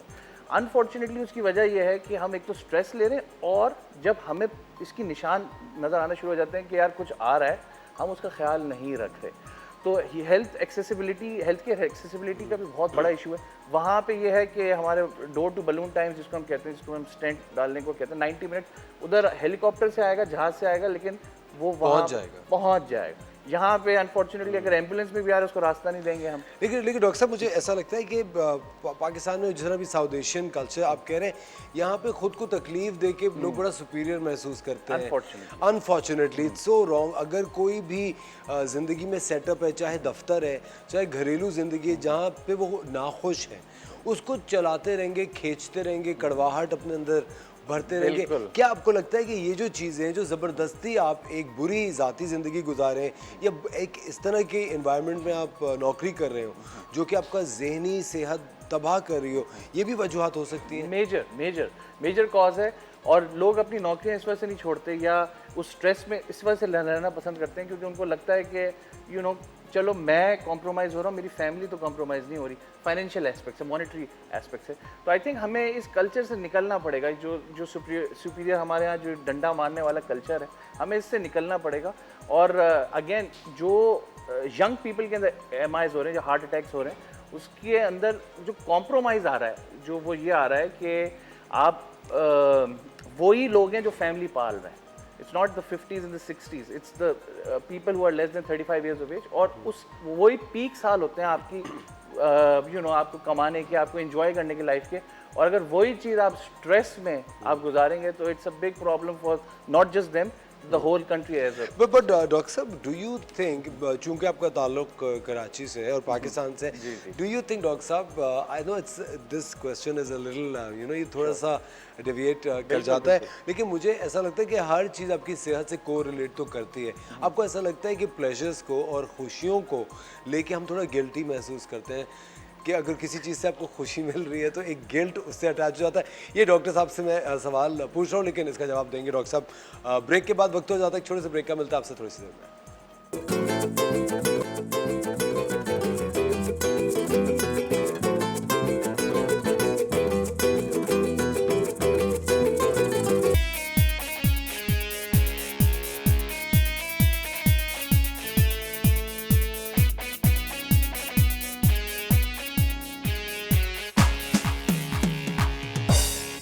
Welcome back ladies and gentleman, you are watching the Morning Star. एक बार फिर आपको शो में वेलकम कहते हैं। हमारे साथ हैं हमारे consultant cardiologist all the way from Pennsylvania USA, doctor Syed Raza Shah sahab. एक बार फिर आपको शो में वेलकम कहते हैं। डॉक्टर साहब, आज हम बात कर रहे हैं जवान लोगों में एक हार्ट अटैक की शरह, जैसे कि आपने कहा कि उनके लिए वॉक करना बहुत ज़्यादा ज़रूरी है, डाइट का कंट्रोल करना बहुत ज़्यादा ज़रूरी है। डॉक्टर साहब, ब्रेक पे जाने से पहले मैं आपसे सवाल पूछ रहा था कि खुश रहने से एक गिल्ट बड़ा अटैच होता है। कोई शख्स अगर if is running the show, घर के अंदर वो सारे अखराजात उठा रहा है या खुश लोगों को रख रहा है, अगर वो अपने लिए ज़ाती तौर पे कोई चीज़ कर रहा होता है, अगर 2 दिन दोस्तों में चला जाता है या 2 दिन घर नहीं आता, आपको पता है मी टाइम का और स्पेस का तो कॉन्सेप्ट एक फैमिली वाले जो है वो इरेज कर देते हैं। ये मैं आपको जनरली बता रहा हूँ, जो एक ऑन द होल होता है, मोस्टली, नॉट विद एवरीबॉडी। तो डॉक्टर साहब, डू यू थिंक कि ये गलत है? हर इंसान को एक वक्त अपने लिए चाहिए होता है डिटॉक्स करने के लिए? आई think it's a very important concept और ये बहुत ज़रूरी है। अगेन मैंने एक चीज़, मैं आपको एक छोटा सा किस्सा मैं आपको जल्दी सुनाता हूँ। अगर हेल्थ है तो वेल्थ है, ये हम कहते हैं, कॉन्सेप्ट सही है ना। और फिर अनफॉर्चुनेटली मैं यहाँ पे ये देख रहा हूँ कि एक हद तक आप अपनी वेल्थ को अपनी हेल्थ पे ही लगाते हैं। तो फिर क्या इसमें मज़ायका है कि आप अपनी हेल्थ को कंट्रोल रखें, आप अच्छी सेहत रखें। आपको एक छोटी सी बात बताता हूँ, छोटा सा किस्सा सुनाता हूँ। जब मैं कोविड में यूएस के अंदर ICU CCU को लीड कर रहा था, तो वहाँ पे कुछ अमरीकी मालदार लोग, जिसको कहते हैं ना रियल रिच पीपल, वो मेरे पास आते थे। उनकी एक वालदा, जाहिर सी बात है, वो कश्मकश में थी ज़िंदगी मौत की। तो वो मुझे आके कहते थे कि आप मेरी पूरी जायदाद ले लें, बस मेरी माँ मुझे लौटा दें। मतलब ये आलम हो जाता है, खुदा ना खास्ता किसी को भी जब तकलीफ़ होती है, जब ये हम किसी में स्टेंट डालते हैं या उसकी पूरी ज़िंदगी आगे की चेंज हो जाती है, वो कहता है कि आप मेरी सारा टाइम ले लें, आप बस मुझे वो वाला वक्त लौटा दें। अनफॉर्चुनेटली मैं बार बार कहता हूँ, prevention is better than cure. अगर अभी आपको कुछ नहीं हुआ तो इसका मतलब ये नहीं है कि आगे कुछ नहीं हो सकता। 15 से 16 साल के बाद हर इंसान के अंदर डिपोजिशन, जिसको हम कहते हैं कि चिकनाहट शरियानों में जमा होना शुरू हो जाती है। ये प्रोसेस जो है काफ़ी अरसे तक चलता है। उसके बाद जाके एक एज के अंदर जाके ये खुदा न खास्ता हार्ट अटैक में तब्दील होता है। अनफॉर्चुनेटली एक और चीज़ मैं आपको बताऊं, पाकिस्तान या साउथ एशियन रीजन की जो शरियाने हैं वो 2 सेंटीमीटर की हैं, और जो नॉर्मल शरियान जो कॉकेशियन जो हम गोरों की कहते हैं वो 4 सेंटीमीटर की होती हैं। तो हम स्टार्ट ही एक डिसएडवांटेज पे करते हैं। 2 सेंटीमीटर की शरियानों से आप स्टार्ट कर रहे हो एक एवरेज बंदे की, उसके अंदर फिर आपने खाने ऐसे खाए माशाल्लाह, और फिर उसके अंदर आप एक्सरसाइज नहीं कर रहे, तो you prone to getting heart disease, heart attacks as per se. तो ये हमें ओवरऑल सोचना चाहिए कि हम एक नेगेटिव एक आगे पीछे से स्टार्ट कर रहे हैं ये रेस, और अगर हम उसको कैचअप नहीं करेंगे और उस पर हम और मतलब तेल वाले खाने, और ये आप समझ रहे हैं मैं क्या कह रहा हूँ। लेकिन डॉक्टर साहब अब काफ़ी दफ़ा ये भी होता है कि जो स्किनी लोग होते हैं, जो कि फिट होते हैं, वो भी हार्ट अटैक्स से गुजर रहे होते हैं। अब उनके अंदर बहुत सारे ऐसे लोग हैं जो कि एक्सेसिव कैफीन का इस्तेमाल कर रहे होते हैं या एक स्मोकिंग कल्चर में होते हैं। क्या एक शख्स जो कि जिसकी बिल्कुल बैलेंस डाइट है, जो कि बिल्कुल एक सोच समझ के क्लीन होम कुक्ड फूड लेता है, बॉइल्ड, ज़्यादा मसाले नहीं खा रहा, तेल बिल्कुल नहीं खा रहा और हेल्दी लाइफस्टाइल है, लेकिन वो इन प्रैक्टिसेस में है कि वो कैफ़ीन इनटेक उसका ज़्यादा है या वो सिगरेट पीते हैं या किसी भी किस्म का नशा करते हैं, डॉक्टर साहब उनमें कितनी रिस्क होता है? Very good question. I think उस चीज़ के अंदर हमें ये देखना पड़ेगा कि जीन्स क्या है। मतलब आप you can be as skinny as possible, आपका वज़न बिल्कुल भी ना हो, लेकिन अगर आपके जीन्स के अंदर डिपोजिशन है या हार्ट अटैक्स की हिस्ट्री है, तो उसके अंदर जो प्रोन, नंबर 1। नंबर 2, ये एक्वायर्ड आपने जो 2 रीजंस बताए ना, कैफीन और smoking, these are very concerning reasons for MIs, especially in young people in Karachi as well. Smoking specifically, वो वाहिद चीज़ है, मैं कहता हूँ उस पर लिखा हुआ है स्मोकिंग किल्स, लेकिन फिर भी इंसान लेता है, फिर भी करता है। मैं तो कहता हूँ इस पर तो कंप्लीट बैन। और पाकिस्तान के अंदर स्मोक, वो अभी उन्होंने रेट्स बढ़ाए, महंगी हो गई है सिगरेट, लेकिन अभी भी वो वन ऑफ द चीपेस्ट है इन द वर्ल्ड। इट्स बहुत महंगी कर दें, इतनी महंगी कर दें कि आउट ऑफ रीच हो जाए, लेकिन फिर ब्लैक मार्केट प्रमोट होगी। लेकिन दूसरी चीज़ जो कैफीन है, अच्छा हम कैफीन का इस्तेमाल क्यों करते हैं? क्या हम अपने आप को अवेक रखने के लिए किक मिलता है। किक मिलता है। क्यों मिलता है किक? क्योंकि हमारा लाइफस्टाइल जो है रात में जल्दी सोने का नहीं है। सुबह 8 बजे 2 हार्मोन्स रिलीज होते हैं जिसको हम ग्रोथ हार्मोन्स कहते हैं, जिसमें एपिनेफ्रिन भी शामिल है और IGF भी शामिल है। वो आपका नॉर्मल नेचुरल इंस्टिंक्ट है, किक है।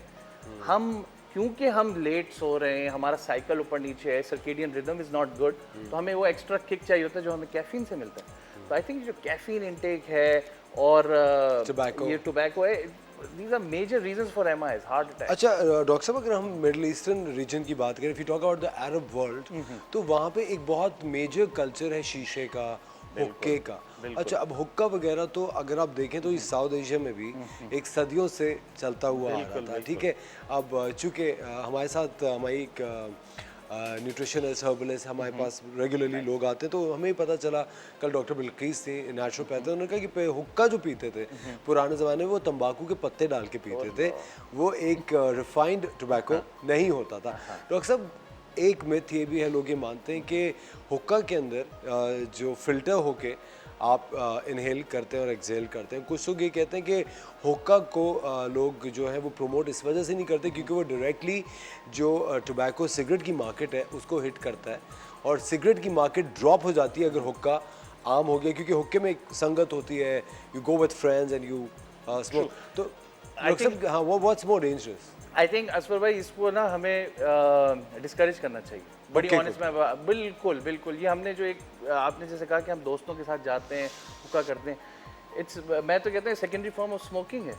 ऑफ कोर्स स्मोकिंग के अंदर निकोटीन, टार, डिफरेंट केमिकल्स हैं, कार्बन मोनोऑक्साइड एक लेवल तक है जो कि बहुत हाई मिकदार में, माना कि हुक्के के अंदर इतने ज़्यादा मिकदार नहीं है, उनकी क्वांटिटी कम है, लेकिन है ज़रूर।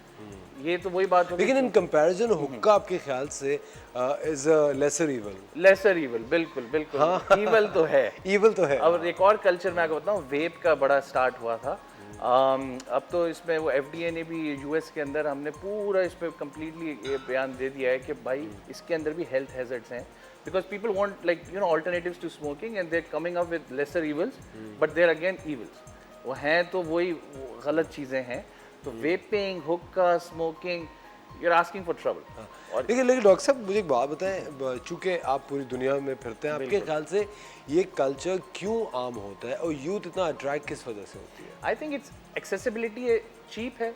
आप जैसे आपने बताया फाइनेंशियल क्रंच के अंदर एक दोस्तों की महफिल हो तो उसके अंदर बिल्कुल आराम से आप बाहर जा सकते हैं और ये कर सकते हैं, और एक्सेसिबिलिटी बहुत है। अभी मैं आपको एक छोटी सी चीज़ बताऊं कि यूएस के अंदर मेडिकेशन लेना प्रिस्क्रिप्शन के बगैर, नॉट एनी डेवलप्ड कंट्री के अंदर, आप हमारे किसी भी केमिस्ट की दुकान पे चले क्या जाएं, चाहिए आपको बताएं? वो आपको बिल्कुल सही कह रहे हैं, आपको क्या चाहिए वो आपको बताएं। खुद बताएगा हाँ। कि अच्छा इसकी दवाई तो मैं आपको, तो हमारे यहाँ जो एक्सेसिबिलिटी हमने दे दी है ना। डॉक्टर साहब मुझे लगता है कि कभी कभी जो खुदा तरसी है ना, इसको भी लोग कुछ गलत इस्तेमाल कर लेते हैं। अरे गरीब आदमी है, वो डॉक्टर क्या नहीं जा सकता, तो मैंने ही बता दिया। वो 4 लोग आ रहे थे विदाउट नोइंग मेडिकल हिस्ट्री। जो फार्मासिस्ट होते हैं वो फार्मासिस्ट भी नहीं होते, वो सेल्समैन होते हैं। बिल्कुल ऐसा आप ही। सोचो जो फार्मेसी में आदमी खड़ा हुआ है वो एक सेल्समैन है, जो कि जिसके पास अगर कोई छींकता हुआ आया था तो उसने जो दवाई ली वो किसी को भी वो बिल्कुल पकड़ा देते हैं। आपको पता है डॉक्टर साहब, एक मेडिसिन है, मतलब बहुत सारी ऐसी मेडिसिन है जो कि नशे के लिए भी इस्तेमाल हो सकती है। बिल्कुल कफ सिरप्स इतने ऐसे। मैं बड़ा हैरान था असफर भाई, कुछ डिप्रेशन की बड़ी serious medications, and you just go to the chemist और वो आपको डब्बे पे डब्बे दे देगा, बोले, और खुदा ना खास्ता किसी ने उसकी डोज आगे पीछे ले ली तो वो तो घर पे बेचारा उसकी मौत हो जाएगी, फेटल हो जाएगा। बिल्कुल बिल्कुल। तो हमें आई थिंक इस पे भी चेक्स एंड बैलेंस रखने चाहिए, लेकिन of course as you said कि मतलब हेल्थ केयर को इतना एक्सेस नहीं है, तो वो जो जिसको जो जहाँ पे मिलता है वो लेने की कोशिश करता है। अच्छा डॉक्टर साहब, कहते हैं कि कोई भी अच्छा कदम इंसान जिंदगी में कभी भी उठा के अपनी ज़िंदगी को बेहतरी की तरफ ला सकता है। हम लोगों के जो साउथ एशियन पेरेंट्स होते हैं वो यूजुअली ओवरवेट होते हैं। अगर किसी का ताल्लुक पंजाब से तो वहाँ it's very common to have overweight parents. अब मुझे डॉक्टर साहब से पूछते हैं कि पेरेंट्स ऑफ कोर्स वो 60-70 साल क्रॉस कर चुके होते हैं, ठीक है, अब वो जो एक विल टू लिव है वो भी थोड़ी सी उनकी इतनी ज़्यादा नहीं रही होती। वो कहते हैं बच्चों की शादियाँ हो गई हैं, बस अब अल्लाह अल्लाह करना है, अब तो दूसरे सफ़र की तैयारी, मतलब अब मेरे दिमाग में पहले से ही उन्होंने एक लाइफ को फुल स्टॉप लगा चुके होते हैं, वो बस just waiting to enter the other world. मुझे एक बात बताएं डॉक्टर साहब, अपने पेरेंट्स की ज़िंदगी को बेहतर करने के लिए और उनको इन चीज़ों से दूर रखने के लिए हम क्या इक़दाम ले सकते हैं? I think Asfar very important question. I think आप और हमारे पेरेंट्स एक उस एज ग्रुप के अंदर जा रहे हैं, तो मैं सबसे इंपॉर्टेंट चीज़ आपको ये बताऊं कि जो पाकिस्तान की जो एवरेज एज है ना एक्सपेक्टेंसी की, वो है 66 to 67। 70 प्लस यहाँ पे बोनस समझा जा रहा है। अच्छा डेवलप मुल्कों का आप उठा लो तो यूएस के अंदर 80-81 चल रही है, जापान तो इज़ वेरी हाई, और तो हमारा एक्सपेक्टेशन, हमारी जो एक्सपेक्टेशन होती है ना कि यार बस 70 के ऊपर गए तो बस फिर यहाँ से चले जाएंगे, तो आई थिंक इसको हमें चेंज करने की ज़रूरत है। मैं अपने पेशेंट्स को कहता हूँ you come in this world with 100 years. आप इस गोल के साथ आएँ कि 100 साल आपने गुजारने। अच्छा जब आप ये मेंटेलिटी के साथ आप आएंगे ना तो आप 60-70 के अंदर खुदा ना खास्ता आप ऐसे डल नहीं हो जाएंगे। हमारे यहाँ 76 majority people, Shahrukh Khan is 60, he's Shahrukh Khan for a reason right. तो आप देखें 70 हमारे बेचारे parents they walk on the walker and all. तो आई थिंक उनके लिए सबसे ज़रूरी है कि पहले तो हमें उनका मेंटल उनका स्ट्रॉन्ग करना है कि देखें इसका मतलब ये नहीं है यू 70 आपने 100 जाना है। पहले तो ये चीज़ उनकी मेंटल कैपेसिटी उनका हमें इंक्रीज़ करनी है, इम्प्रूव करनी है। दूसरी चीज़ ये है कि खाने तो चेंज नहीं होंगे, वो इस लेवल पे आ गए हैं कि उनको वही चाहिए, लेकिन उनके अंदर हरकत में बरकत वाला कॉन्सेप्ट हमें इंट्रोड्यूस करना पड़ेगा। घर के अंदर ही उनको कोई नहीं कह रहा कि पार्क जाओ या जिम ज्वाइन करो, एज पर से हरकत में बरकत का कॉन्सेप्ट, 5 मिनट की वॉक उनको कराएं, उनके साथ करें, खाने से पहले खाने के बाद, जैसे भी 5-5 मिनट के स्पेन्स लगाएं, छेड़ लगाएं, 30 minutes is good for them and that should be it. Stress उनकी ज़िंदगी में अभी एज पर से नहीं होगा क्योंकि वो स्ट्रेस ले चुके हैं, लेकिन उस स्ट्रेस की वजह से उनके दिल के अंदर काफ़ी ब्लॉकेजेस के चांसेस ज़्यादा होते हैं। लेकिन एज आई सेड हरकत में बरकत का कॉन्सेप्ट वो डेफिनेटली वर्क फॉर देम। और डॉक्टर साहब मेरे ख्याल से जो आपने $1 मिलियन बात कही है कि अपने पेरेंट्स के साथ आप खुद भी एक्सरसाइज करें, क्योंकि एक वक्त के बाद आई थिंक जो पेरेंट्स होते हैं उनको आपकी कंपनी की बहुत ज़रूरत होती है। और एक रोल रिवर्सल का टाइम होता है कि जब आप छोटे थे आपको पार्क्स जाना था या आपको वाटर पार्क जाना था या कहीं घूमने के लिए जाना था तो पेरेंट्स आपको लेके जाते थे। अब वही वक्त आ जाता है कि जब आपको अपने वालिदैन के साथ एक्सरसाइज करनी है, उनको बाहर लेके जाना है ताकि वो अच्छा महसूस करें और एक सेहतमंद ज़िंदगी गुजार सके। डॉक्टर साहब, आपको बहुत बहुत शुक्रिया, आपने हमारे शो के लिए वक्त निकाला। It was lovely having you on the show. वक्त हो जाता है ख़वातीन और एक छोटे से ब्रेक का, लेकिन ब्रेक के बाद आपकी मुलाकात कराएंगे योगी वजाहत से, और योगा के थ्रू आप दिल के अमराज से किस तरह बच सकते हैं ये योगी वजाहत आपको बताएंगे, लेकिन एक छोटे से ब्रेक के बाद।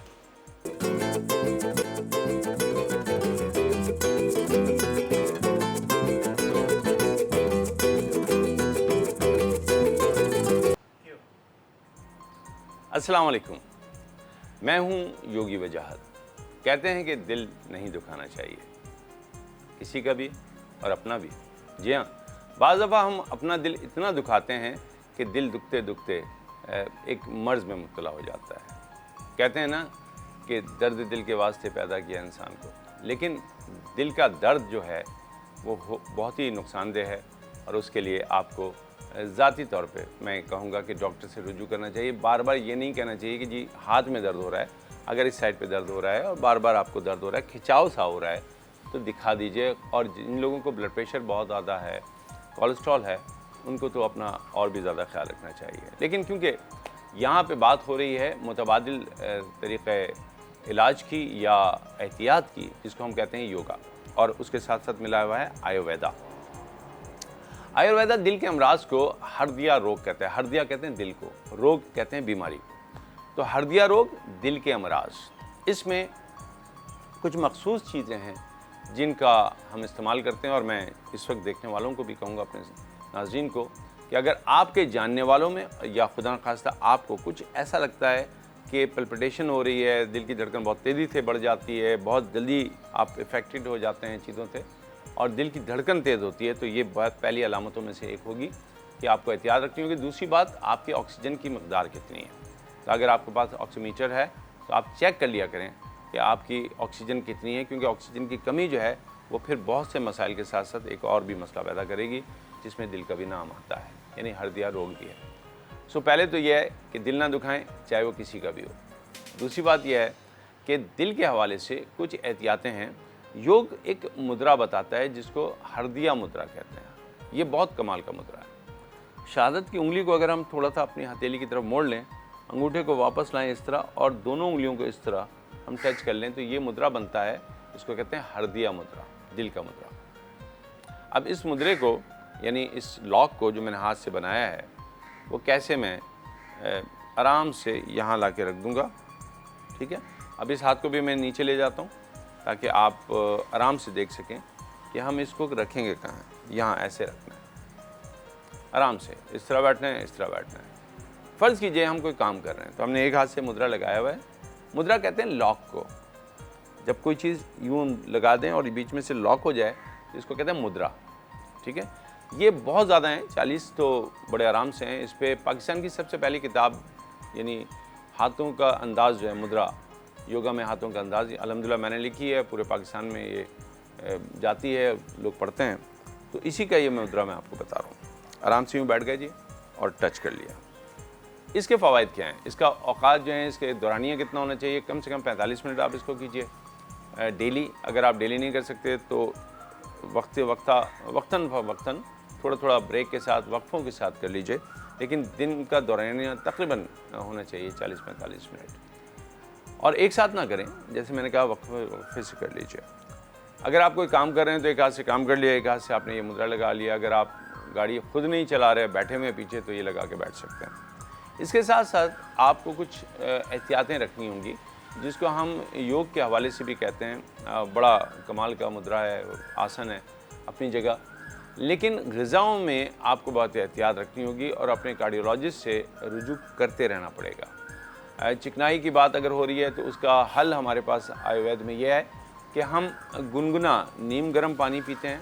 ठंडा पानी बिल्कुल बंद कर दीजिए, ये नुकसानदेह है। बराए मेहरबानी मटके लाइए।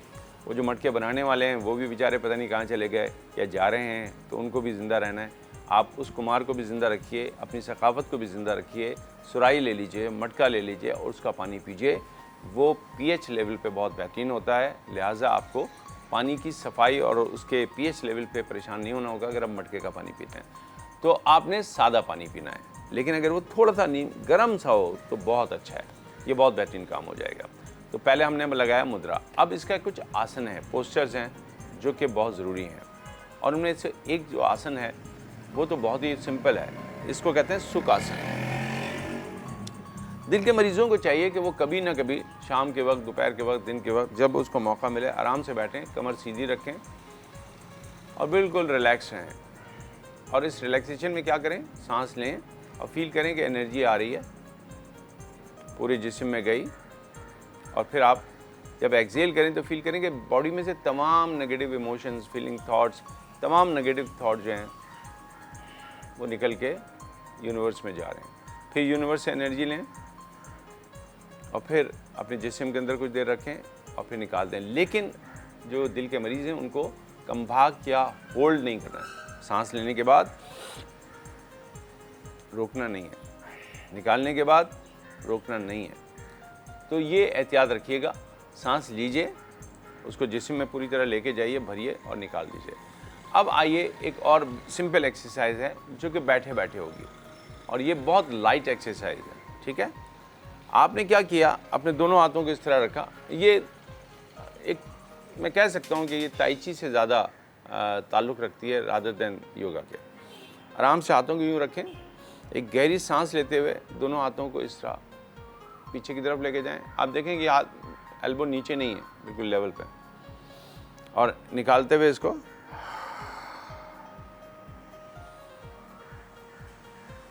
ये इनहेल है, ये एक्सहेल है। इसको 5-10 दफ़ा कीजिए। आप हाथ खोल के भी कर सकते हैं, लेकिन इसका जो स्पेसिफिक तरीका है वो आपको मिलेगा विक्रम योग में, और ये बहुत कमाल का है। ये उन तमाम लोगों के लिए भी अच्छा है जिनको अपना वोकल कॉर्ड्स या अपना गला सही करना है, उनको गुलकार हैं, फनकार हैं, बोलते बहुत हैं, टीचर हैं, असातिज़ा हैं, उनके लिए भी अच्छा है। लेकिन जिनमें ऑक्सीजन की कमी है उनके लिए भी अच्छा है। इस तरह हाथ मिला लीजिए, सांस लेते हुए दोनों एल्बो को ऊपर कीजिए और गर्दन को नीचे कर लीजिए।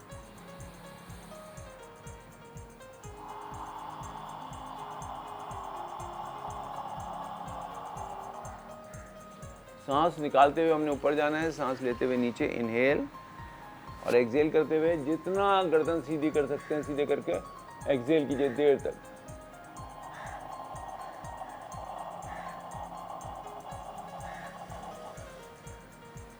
फिर सांस लीजिए, फिर सांस निकालिए।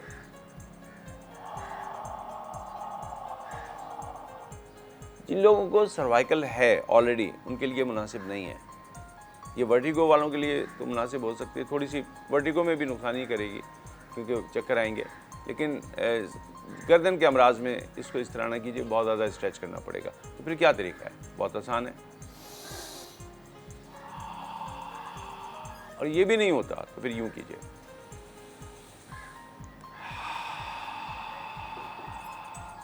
अस्थमा के मरीज़ के लिए भी ये फ़ायदेमंद है क्योंकि वो जितनी सांस निकालेंगे उनको उतनी ही सांस बेहतर तौर पर लेने का मौका मिलेगा। आइए इसमें हम एक और आसन करते हैं। गो कि ये डैडमैन पोज़ है, बिल्कुल आराम से लेट जाने का पोज़ है, लेकिन मैं इस वक्त इतना तो नहीं करूँगा कि आप बिल्कुल लेट जाएं क्योंकि आपने बहरहाल शो को आगे भी देखना है। तो आप क्या करें, इस तरह बैठें, कोई कुशन पीछे लगाएं और आराम से इस तरह ढीला छोड़ दें, अपने आप को ढीला छोड़ दें, बिल्कुल ढीला। और अगर आप लेट सकते हैं शवासन में तो लेट जाएं, बिल्कुल लेट जाएं। लेकिन जब आप लेट जाएंगे तो फिर आपने एक जो प्रोसीजर करना है उसको कहते हैं योगा निंद्रा। मैं बता रहा हूँ, उसको समझ लीजिए। आराम से लेट जाएं और दोनों घुटनों को फोकस करें बंद आँखों से और फील करें कि आपके घुटने रिलैक्स हो रहे हैं। फिर उन घुटनों के बाद अपने तलवों पे आ जाएं, फिर हील पे आ जाएं। उसके बाद फील करें कि आपके जो घुटने हैं वो रिलैक्स हो रहे हैं। फिर हिप, उसके बाद नेवल एरिया, फिर आपका हार्ट रीजन, ठीक है। उसके बाद आपके शोल्डर के बाद अपने एल्बो, रिस्ट, फिंगर्स, इसको कर लिया। फिर दोबारा शोल्डर से ऊपर आए नेक पे, नेक के बाद आइए चिन पे, lips, nose, eyes, ear, forehead and scalp. अब ये लेटे लेटे करना है आराम से। जितनी चीज़ें बार बार अगर भूल जाएं घुटने को तो ये नहीं कि कूल्हे के बाद फिर घुटने पे आ जाएं, चलना वापस है। इसको कहते हैं योगा निद्रा। नेट पे जाइएगा, बड़े आराम से आपको ये मिल जाएगा योगा निद्रा। जिन लोगों को हार्ट का मसला है, जिनको स्ट्रेस का मसला है, उनको अपनी ज़िंदगी में योगा निद्रा, नींद, योग की नींद डालिए। एक तो आपकी नींद अच्छी हो जाएगी और आपको जो अमराज हैं वो कम हो जाएंगे। लेकिन यहाँ पे हमें कुछ खाने पीने की चीज़ों की तरफ जाना होगा। सेब का इस्तेमाल ज़रूर कीजिए, सेब का मुरब्बा ले लीजिए, और इसके साथ साथ हम योग में आंवले का मुरब्बा ज़रूर लेते हैं, आंवला लेते हैं। आंवला बहुत फ़ायदेमंद है। इसी के साथ साथ आंवला भी है, इसमें हमारा और भी बहुत सारी चीज़ें हैं, लेकिन आंवला और सेब 2 चीज़ें आपके लिए फ़ायदेमंद हैं। लेकिन अगर आप कहें कि भाई महंगाई में क्या ये आप बता रहे हैं, तो आपको बहुत सिंपल सी एक चीज़ बता देता हूँ, बहुत सादा सी। आप सांस लेने के अमल को बहुत वाज़े कीजिए, गहरी सांस लीजिए और गहरी सांस निकालिए। इसके साथ साथ डेली एक रूटीन बनाइए कि आप कहीं जाके पार्क में बैठें, थोड़ी देर बैठें, नेचर को देखें। आज जो दिल के अमराज हैं उनमें एक और वजह जो बड़ी है वो ये है कि हम नेचर से कट रहे हैं और हम जो कंक्रीट का जंगल है उसके अंदर बैठ रहे हैं, जिसकी वजह से हमें बहुत से मसाइल होते हैं। तो आज यहीं पे हम अपनी बात को इख्तिताम देते हैं। आज जो सबसे बेहतरीन चीज़ मैंने आपको बताई है योग के हवाले से, वो योग का मुद्रा है और एक ब्रीदिंग है, जिसमें गहरी सांस लेनी है और सांस को निकालना है। इसके कई तरीक़े हैं जो कि मैंने आपके सामने बताए, लेकिन अगर आपको कोई तरीक़ा भी याद ना रहे, ये तो याद रहेगा कि सांस लेना है, और जब सांस लेना ही है तो सांस को ज़रा गहरा ले लीजिएगा। बस यहीं पे मुझे इजाज़त दीजिए, इंशाल्लाह फिर आपसे मुलाकात होगी। अल्लाह हाफ़िज़।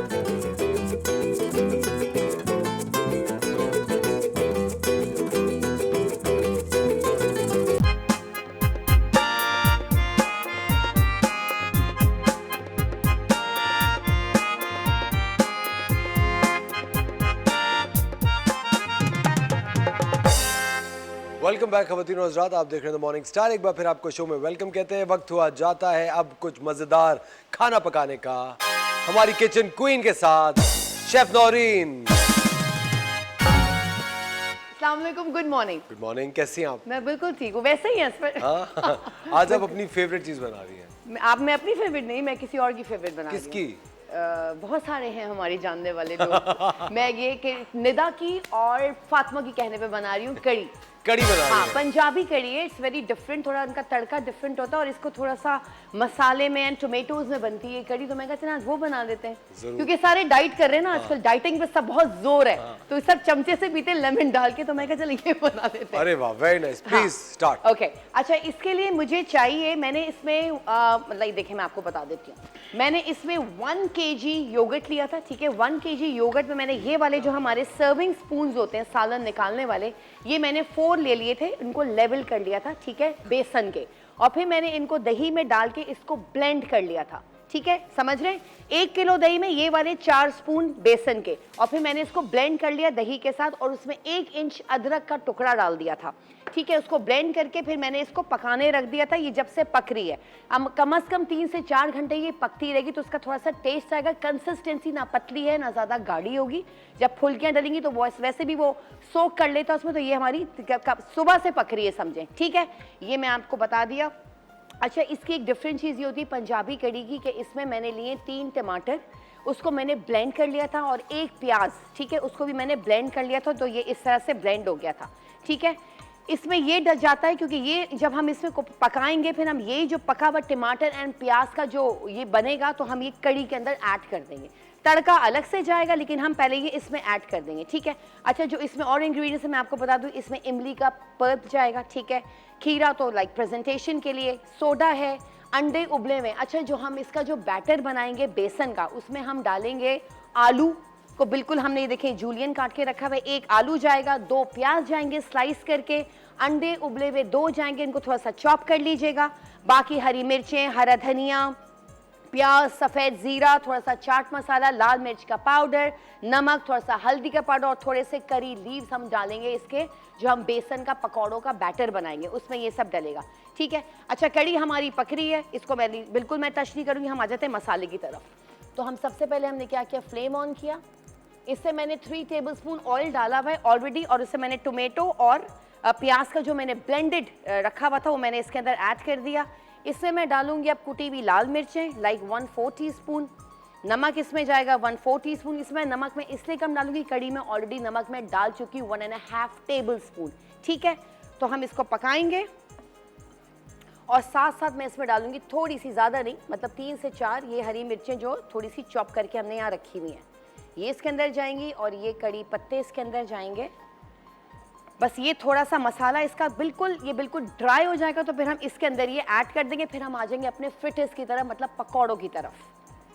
ये आप लोग ट्राई ज़रूर कीजिएगा, बहुत डिफरेंट सी बनती, क्योंकि इसके पकौड़े बहुत डिफरेंट बनते हैं। इसमें अंडा भी है, इसमें आलू भी है। अच्छा, कुछ लोग तो इसे बैंगन, वो जो ब्रिंजल होता है, बैंगन को भी, एग प्लांट जिसे हम बोलते हैं, उसको भी हम चॉप करके डाल सकते हैं।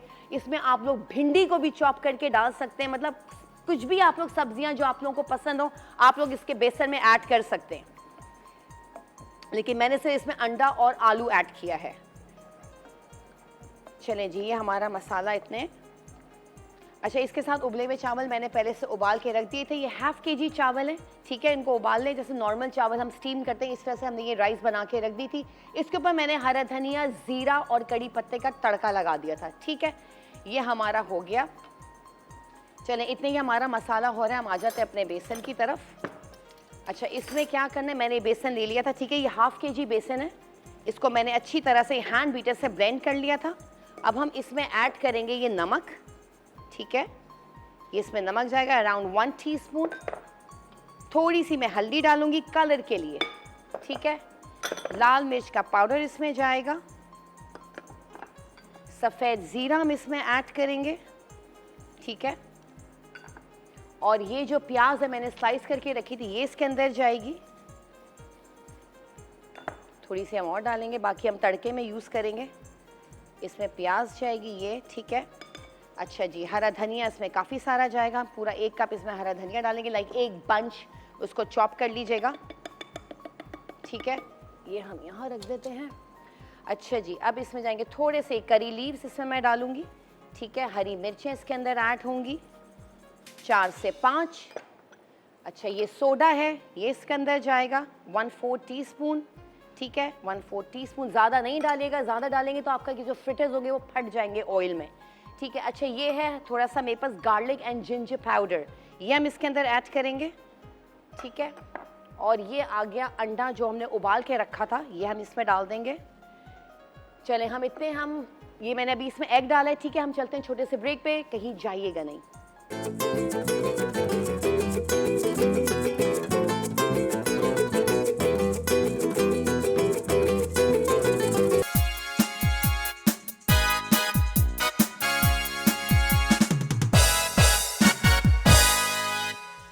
चलिए जी, वेलकम बैक।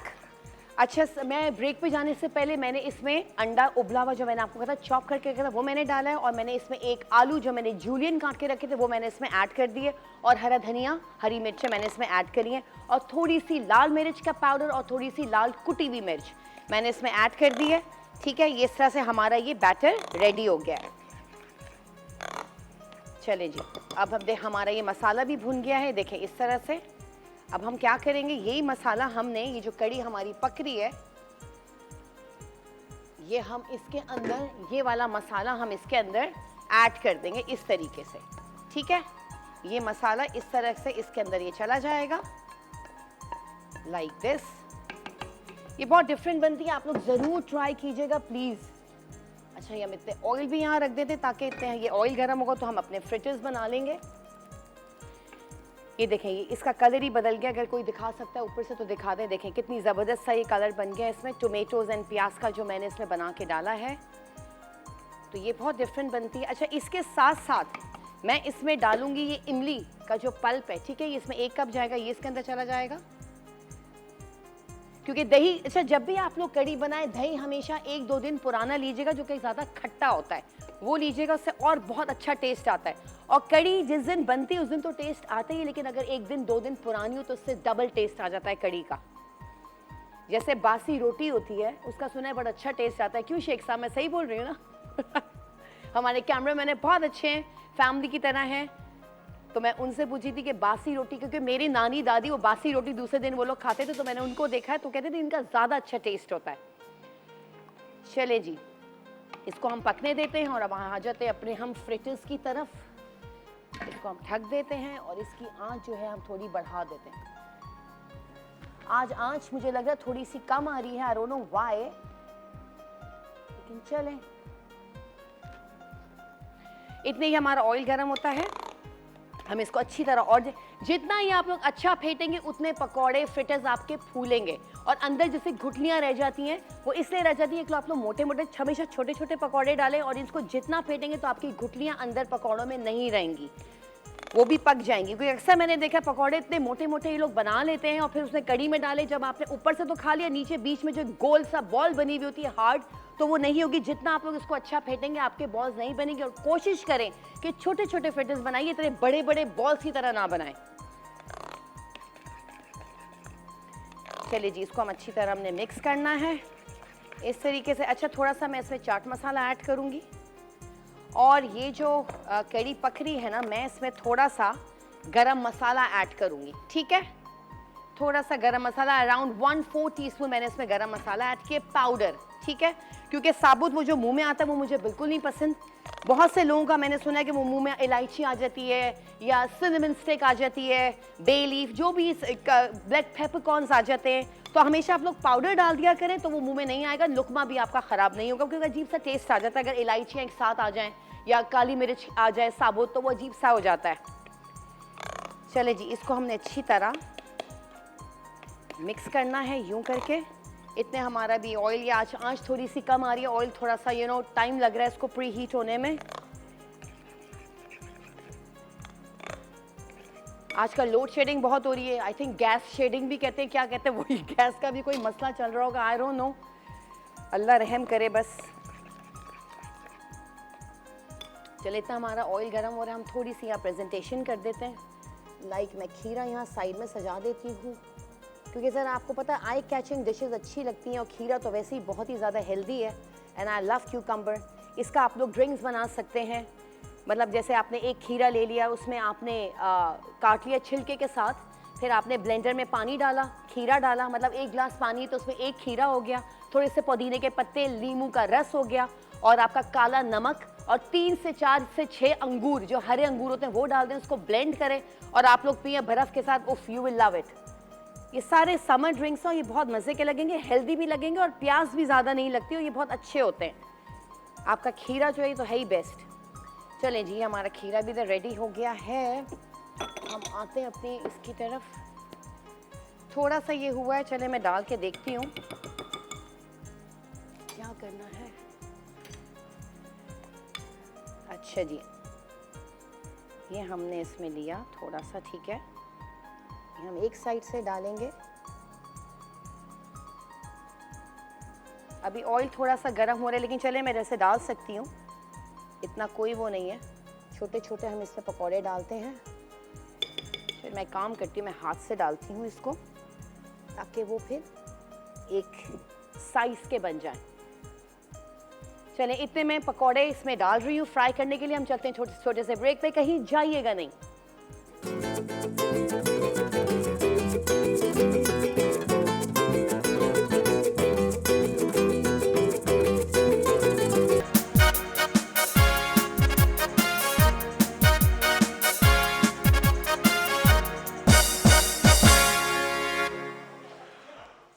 वेलकम बैक ख़वातीनो हज़रात, आप देख रहे हैं द मॉर्निंग स्टार। एक बार फिर आपको शो में खुशामद देते हैं। जो हाल दिल का इधर हो रहा है वो ही हाल दिल का आपका भी थोड़ी देर के बाद होगा, जो मेरा हो रहा है, क्योंकि हमारी एक बहुत अच्छी दोस्त ने हमें ज्वाइन किया है, और जब भी ये शो पर आती हैं बहुत एक्साइटमेंट होता है, क्योंकि ये हमें बड़ी एक ज़बरदस्त चीज़ सिखाती हैं कि आप अपने घर को किस तरह से खूबसूरत बना सकते हैं। हमारे साथ हैं कुर्रतुल ऐन। अस्सलाम वालेकुम कुर्रत, कैसे हैं आप? Good morning. गुड मॉर्निंग, खैरियत से? आप ठीक मैं ठाक हैं? खैरियत हूँ, आप कैसे हैं इस वक्त? मैं बस, आप एक तो कुर्रत आपसे शिकायत है बहुत देर की, मेहरबान आते आते कितनी ऑफिसेज, कितनी बिल्डिंग्स आप डेकोरेट करेंगी, और बताएं। मुझे आपसे शिकायत है, आप मुझे भूल गए। बिल्कुल ही भूले। ये कितने अक्लमंद लोगों की ये अगर निशानदेही करनी है तो वो ये कि वो फौरन से दूसरे पे डाल देते हैं। अच्छा कुर्रत, सबसे पहले तो मैं आपसे ये पूछना चाहूँगा कि बहुत सारे लोग हैं जो कि अपना घर डेकोरेट कर रहे होते हैं, लेकिन वो डेकोरेशन के अंदर चीज़ें लादना शुरू हो जाते हैं। बिल्कुल। पहला जो एक काम करते हैं ना कि भाई घर को रेनोवेट करना है, पेंट करा लो और नई चीज़ें भर दो। आपके ख्याल से कौन सी वो चीज़ें हैं जिनसे भरने से बेहतर है कि वो चीज़ों को चेंज कर सकें? देखें, घर को आप पहले प्लान करें कि आपने घर में रेनोवेशन के दौरान क्या क्या चीज़ें करनी है। अच्छा, रेनोवेशन क्या होती है, लोग आप जैसे आपने कहा कि पेंट करें और बस आपका काम हो गया। पेंट से चीज़ें चेंज नहीं होती, पेंट से थोड़ा सा लुक चेंज होता है, लेकिन बहुत सारी चीज़ें ऐसी भी होती हैं जिनको आप चेंज करें तो बहुत सारी ओवरऑल लुक चेंज हो जाती है। लाइक आप अपनी विंडोज़ को चेंज कर दें, आप अपने विंडोज़ का डिज़ाइन चेंज कर दें, आप अपने डोर्स चेंज कर दें। तो आज भी मेरा जो प्रोजेक्ट है, मैं वो डोर्स पे ही आपको बताऊंगी कि हम किस किस तरह के डोर्स जो हैं वो घर में लगा सकते हैं। दरवाज़ा। बिल्कुल, दरवाज़ों पे हम बात करेंगे। जी। तो अभी हमारी स्क्रीन पे 2 दरवाजे आ रहे हैं जी, जो कि बड़े रॉयल लग रहे हैं। तो अच्छा, पहले तो देखते ही डर लगता है कि यार ये तो बहुत महंगे होंगे। हाँ, देखिए, महंगे तो महंगे होते हैं, वो कहते हैं ना, सस्ता रोए बार बार और महंगा रो एक बार। एक बार। हाँ। तो तो ये तो है, ये तो फैक्ट है। लेकिन देखिए, एक बार आप चीज़ अच्छी ले लें और उसके बाद आपकी लंबी छुट्टी, तो क्यों ना फिर अच्छी चीज़ ली जाए। अच्छा, डोर्स के बारे में मैं बताना चाहूँगी कि देखिए, डोर हमारे लिए घर के अंदर एंटर होने के वक्त पहली चीज़ होता है जिससे हमारा फिज़िकल इंटरेक्शन होता है, ठीक है। तो वो डोर बहुत खूबसूरत होना चाहिए। तो ये घर के मेन डोर्स हैं जो मैंने अभी आपको स्क्रीन पे शो हो रहे हैं। अगर आप मेन डोर्स को भी खूबसूरत बनाएं, लाइक खूबसूरत कैसे बना सकते हैं, आपको पता है लोग सॉलिड वुड का यूज़ करते हैं। सॉलिड वुड के साथ साथ मेटल के भी डोर्स होते हैं। हमारे यहाँ, हमारे मुल्क के अंदर मेटल के डोर्स ज़्यादा सिक्योरिटी पॉइंट ऑफ व्यू से वो मेटल के डोर्स यूज़ किए जाते हैं। आप ज़रूर यूज़ करें, लेकिन उसको थोड़ा सा स्टाइलाइज कर दें। लाइक उसके साथ, जैसे इसमें आप देखें हैंडल्स थोड़े अच्छे लगाए हुए हैं, या अब बीच में कार्विंग्स की हुई हैं। इन्होंने थोड़ा सा उसको ब्राउन के साथ गोल्डन एलिमेंट। कुरती, ये वो वाला जो उल्टे हाथ पे दरवाजा है, उसमें आईना है या वो सी थ्रू ग्लास? नहीं, ये सी थ्रू है, क्योंकि मेन डोर्स के अंदर लोग ज़्यादातर सी थ्रू रखते हैं, कुछ एरिया सी थ्रू रखते हैं। तो उन्होंने उसको कार्विंग के साथ कवर करके और उसको सी थ्रू भी रखा है। वो एक डिज़ाइन, पर्दा भी है और डिज़ाइन एलिमेंट भी हो गया और अच्छा भी लग रहा है। मोस्टली हमारे मुल्क में इस तरह के डोर्स यूज़ किए जाते हैं। तो मैं आगे आपको और भी दिखाऊंगी चीज़ें। हम नेक्स्ट स्लाइड पे चलते हैं। अब जैसे ये डोर है, ये घर के अंदर का डोर है, मतलब एक तरीके से मेन डोर के बाद ये एक और डोर है। तो अब देखें, इसको भी उन्होंने थोड़ा स्टाइलाइज किया, और इसमें जो ख़ास चीज़ है वो ये है कि इसका हैंडल उन्होंने बहुत अच्छा लगाया है, इतना लंबा। तो वो हैंडल एक डिज़ाइन एलिमेंट या डिज़ाइन स्टेटमेंट बन गया है इस डोर की। और आप ये दफ्तरों में भी बहुत अच्छा लगेगा। बिल्कुल, अगर ऑफिस के अंदर इसका कलर स्कीमिंग थोड़ी सी चेंज करके। बिल्कुल बिल्कुल। ऑफिसेस के अंदर तो हम बहुत कुछ कर सकते हैं। घर में हमारे पास थोड़ा सा लिमिटेशंस होती हैं, लेकिन ऑफिसेज में तो हम बहुत सारी चीज़ें कर सकते हैं, बहुत इजीली कर सकते हैं, क्योंकि वहाँ सिक्योरिटी का इशू नहीं होता इतना ज़्यादा। अच्छा, अब आप ये देखें, इसके अंदर उन्होंने ग्रे कलर का यूज़ किया है। यूजुअली हमारे घरों में किस तरह के कलर्स यूज़ होते हैं? ब्राउन या ऑफ वाइट। ऑफ वाइट भी बहुत कम होता है, या वाइट या ब्लैक। ये 3 कलर तो बहुत ही कॉमन है। तो कलर्स को भी अगर हम चेंज करें डोर्स के साथ, अभी आगे और भी चीज़ें आएंगी, मैं आपको बताऊंगी, तो वो बहुत अच्छा इम्पैक्ट देते हैं। ये तो बोरिंग हो जाते हैं। मुझे ऑफ वाइट कलर से चिढ़ हो गई। बिल्कुल, मैं जहाँ जाता हूँ मुझे ऑफ वाइट इतना देखने को मिलता है, पता नहीं क्या ऑब्सेशन है ऑफ वाइट का। बहुत पुराना। कुरत, एक मैं आपको बताऊँ, जब आप मेरे लिए, जब आप सोफे बनवा रहा था मैं आपसे, तो मुझे भी दिमाग में, मैंने आपको एक बात बोली थी, आपने कहा कि ये तो हर कोई कहता है। मैंने कहा ऐसा बनाना कि मैले ना लगे। हम लोग इस चीज़ में इतना फंस जाते हैं कि यार मैले ना हो, मिट्टी का कलर करा लो ताकि वो पता नहीं चलेगा। देखिए, फर्नीचर में तो चेंज होता है ना। फर्नीचर में तो आपको एक न्यूट्रल कलर चाहिए होता है, जिसको आप बहुत लंबे अरसे तक यूज़ कर सकें और उसके साथ दूसरे एलिमेंट्स को यूज़ कर सकें। लेकिन दरवाज़ों में, खिड़कियों में, दीवारों में ये थोड़ा सा कम होता है। उसमें हमें लिमिटेड कलर्स यूज़ करने पड़ते हैं जो कि दूसरी चीज़ों के साथ कॉम्प्लीमेंट करें। अच्छा, अब इस स्लाइड में आप देखिए कि ये भी डोर्स हैं, ठीक है, लेकिन उन्होंने थोड़ा सा इसको स्टाइलाइज किया हुआ है कि ये जैसे आपकी राइट साइड पे जो डोर है, ये स्लाइडिंग डोर है, और इन्होंने इसको एज अ शेल्फ भी यूज़ कर लिया है। आप उसमें अपनी चीज़ें रखें, और पीछे अगर आप इसे बंद कर दें तो पीछे एक इनका स्टडी रूम है। वो स्टडी रूम नज़र नहीं आएगा। अगर आप शो नहीं करना चाहते कि आपके पीछे क्या है या कोई और रूम है, तो ये अगर इसे बंद कर दें तो ये पता भी नहीं चलेगा कि पीछे कोई और रूम भी है। तो ये भी एक आइडिया है। उल्टे हाथ पे भी, उल्टे हाथ पे जो डोर है ये भी स्लाइडिंग डोर है, लेकिन इन्होंने इसके आगे एक मिरर लगा दिया है। मिरर लगाने से फ़ायदा ये होता है कि आपका कोई छोटा स्पेस थोड़ा सा बड़ा लगने लगता है। तो इन्होंने उसको थोड़ा सा स्टाइलाइज कर दिया और मिरर लगा दिया। वो मिरर का काम भी कर रहा है और वो दरवाजे का काम भी कर रहा है। अच्छा नेक्स्ट स्लाइड पे चलते हैं। अब देखें ये भी इसी तरह है। अच्छा इसमें इन डोर्स की ख़ास बात ये है कि ये स्लाइड हो जाते हैं, ये हिंजेस पे नहीं लगे हुए, ये स्लाइडर्स हैं। ये भी मार्केट में बहुत इजीली अवेलेबल हैं और आप जहाँ पर आप दरवाज़ा खोलना नहीं चाहते, आपके पास कम स्पेस है, वहाँ पर आप ऐसे स्लाइडिंग डोर्स यूज़ कर सकते हैं। ठीक है, तो इसमें भी देखें इन्होंने, आई थिंक ये बहुत खूबसूरत लग रहा है। हाँ बिल्कुल, इस तरह के डोर्स हमारे मुल्क में भी होते हैं और मैंने भी एक प्रोजेक्ट किया था, उसमें इस तरह का डोर बनाया था। तो घर के अंदर तक तो ठीक है, लेकिन आप अपनी छतों पे या और मेन डोर्स पे ना यूज़ करें क्योंकि सिक्योरिटी इश्यूज होते हैं, वहाँ के लिए ये ठीक नहीं है। एग्जैक्टली। तो आप ये देखें इन्होंने इसमें भी स्टोरेज की तरह इसको यूज़ किया हुआ है और कितना अच्छा लग रहा है।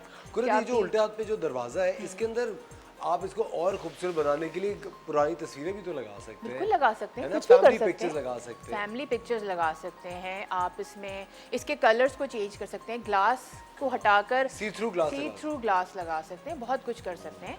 तो लेकिन ये एक आइडिया है, अब इसको आप अपने दिमाग से किस तरह यूटिलाइज करते हैं। जैसे आपके दिमाग में बहुत सारी चीज़ें बहुत सारी चलती चीजें हैं, आती रहती हैं। आपके पास सामने तो एक पॉइंट लेकिन होता है। मुझे लगता है कुरत, तो ये मुझे लगता है ये एक लायबिलिटी बन जाता है, क्योंकि मैं बहुत जल्दी बोर हो जाता हूँ। हाँ मैं मुझे भी होता है यार बोर हो गया, अब इसको कुछ चेंज मैं कर भी। बट आपको भी कहता रहता हूँ कुरत सेट चेंज कर दो, और आप कहते अभी तो चेंज किया था। बिल्कुल तो बिल्कुल। एक मुझे लगता है ये जो प्रोसेस होता है, इससे दिमाग मेरे ख्याल से थोड़ा एक्टिव भी रहता है। लेकिन कुरत, ये जो राइट पे अगर हम देख रहे हैं, मेरे ख्याल से बाथरूम का दरवाजा है। बिल्कुल बाथरूम का दरवाज़ा है और उन्होंने उसको देखे ना एज अ स्टोरेज भी यूज़ कर लिया, कितना अच्छा लग रहा है।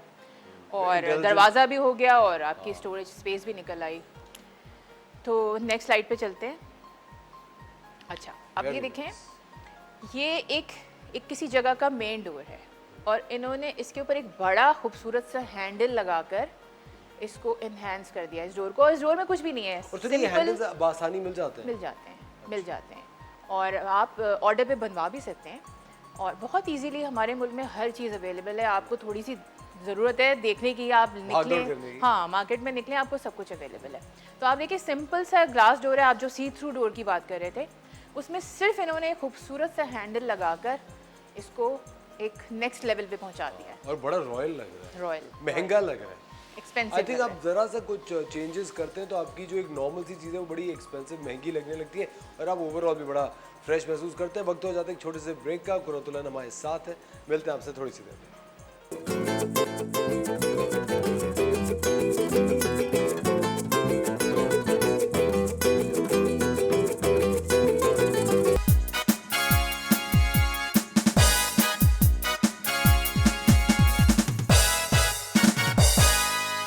वेलकम बैक खवातीन और हज़रात, आप देख रहे हैं द मॉर्निंग स्टार। एक बार फिर आपको शो में वेलकम कहते हैं। कुर्रतुल्लाह हमारे साथ है और हम आज आपको बता रहे हैं कि आप अपने घर का पूरा लुक सिर्फ दरवाजे चेंज करके किस तरह से एक नया लुक क्रिएट कर सकते हैं। जी कुर्रत। अच्छा असफर, जैसे हम अभी बात कर रहे थे हैंडल्स की, तो हैंडल्स भी बहुत इंपॉर्टेंट रोल प्ले करते हैं। हमारे यहाँ पर आपने देखा होगा कॉन्सेप्ट, वो गोल वाले हैंडल्स लगा गोल लेते का हैं या वो जो- या वो एक लंबे वाले हैंडल्स लगा लेते हैं, छोटे से। इतना बड़ा दरवाज़ा होता है, अगर आप थोड़ा उस पर बड़ा हैंडल लगा लें तो वो अच्छा ही लगेगा। शेफ नौरीन एक तो माहौल ख़राब कर रही है यहाँ का। तो शेफ नौरीन जो है, हम लोग बात करेंगे तो मैं तड़का लगा रही थी इसमें, तड़का। एकदम से बस अब बारिश की कमी है कुरत। बारिश, हाँ मुझे भी ये लग रहा था, बस अभी बारिश होने वाली है जल्दी बारिश होने वाली है। से और पकौड़े- खुशबू इतनी अच्छी आ रही है। पकौड़े तो बन गए जी। कुरत आप हैंडल्स की जी, बात करें। तो आप देखें इसमें हैंडल्स, इन्होंने कितने खूबसूरत हैंडल्स लगाए हुए हैं और इस तरह के बहुत सारे हैंडल्स मार्केट में अवेलेबल हैं। आप अपने हिसाब से भी हैंडल्स बनवा सकते हैं, ठीक है। तो हैंडल लगाने से देखें एक सिंपल दरवाजे की लुक ही चेंज हो गई, बड़ा एक आर्टिस्टिक आर्टिस्टिक लुक आ गई। इसमें बहुत सारी चीज़ें आती हैं। फील आ गई है। अच्छा आगे चलते हैं नेक्स्ट स्लाइड पे। ये देखें, आई लव इट। ये भी एक मुझे लगता है लकड़ी का जो अपना टेक्सचर है वो कितना खूबसूरत। खूबसूरत होता है। और देखें ना, पहले के दौर में जब हम लकड़ी की बात करते थे तो हमारे माइंड में एक ही वुड आती थी, Dayal would, Dayal Dayal would. Would. अब मार्केट में बहुत सारी वुड अवेलेबल है। दयार वुड का सिर्फ मसला ये होता है कि वो सॉफ्ट वुड होती है, वो इजीली कट हो जाती है, उसको बनाना आसान होता है, लेकिन उसमें मसले भी बहुत ज़्यादा होते हैं। जैसे? उसमें नॉट्स होती हैं। अगर आपने एक दरवाज़ा बनाने के लिए या लकड़ी का काम करने के लिए कोई 200 क्यूबिक फिट वुड लेनी है तो वो आपको 400 क्यूबिक फिट लेनी पड़ेगी, क्योंकि उसमें वेस्टेज बहुत निकलती है। अच्छा। अब जो मार्केट में वुड्स अवेलेबल हैं उसके अंदर वेस्टेज कम निकलती है और वुड भी अच्छी होती है। तो हमें थोड़ा सा अपना माइंड सेट चेंज करना चाहिए। चेंज करना पड़ेगा। हाँ। अच्छा, इसमें आप देखें कि ये जो डोर है हमारी राइट साइड पे, इसमें भी इन्होंने बहुत खूबसूरत सा हैंडल लगा के सॉलिड वुड के साथ इसको एनहांस कर दिया है। और वुड का टेक्सचर भी वुड का intact टेक्सचर है, हाँ बिल्कुल। और उन्होंने कुछ भी नहीं किया, सिर्फ एक खूबसूरत सा हैंडल लगा दिया। फिर दूसरी पिक्चर में आप देखें, इन्होंने बीच में इसके साथ सॉलिड वुड के साथ ग्लास यूज़ किया है और ग्लास के साथ वुड को मिक्स करके एक डिफरेंट, और अच्छा ग्लॉसी भी कर दिया थोड़ा हाँ सा। ग्लॉसी तो वो रेजन आर्ट के थ्रू करते हैं। रेजन इसके ऊपर आप लगाते हैं तो वो उससे ग्लॉसी हो जाता Glossy है। हो जाता है। तो बेसिकली ये रेजन आर्ट के साथ मिक्स किया हुआ है, ठीक है। और मैं कहता हूँ लकड़ी का टेक्सचर जो नजर आ रहा है उससे बड़ा कैरेक्टर कैरेक्टर बिल्कुल। नेक्स्ट पिक्चर पे चलते हैं।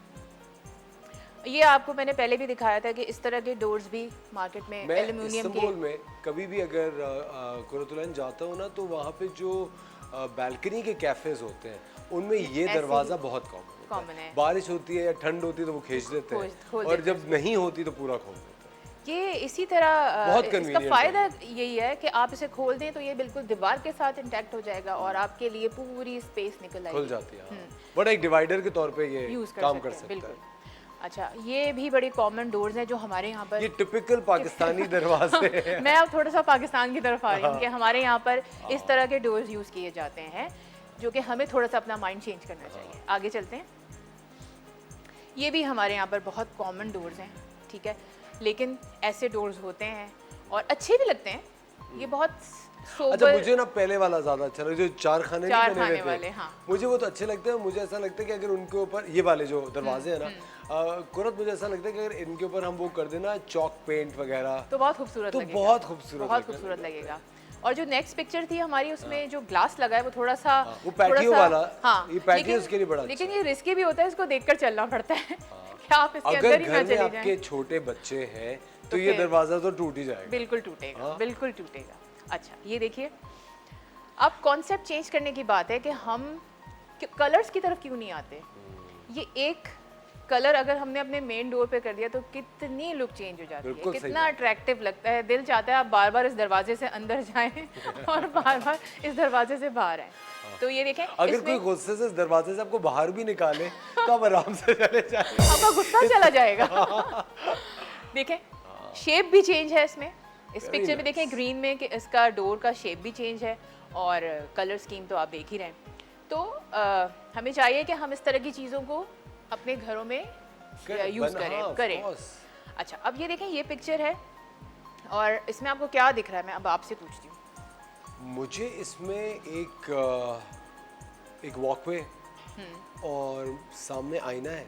ओ, आपने कैच कर लिया। सामने आईना है ना? बिल्कुल, सामने एक मिरर लगा हुआ है। दरवाजा ऑपोजिट साइड पर है। दरवाजा इधर है। हाँ, लेकिन उन्होंने उस कलर स्कीम को इस तरह बनाया है कि वो ग्रे के साथ इतना मिक्स हो रहा है कि अगर उसे कोई गौर से ना देखे तो उसे समझ नहीं आएगा कि एक बीच में walkway मिरर है। है। बिल्कुल बिल्कुल, और एक वॉकवे।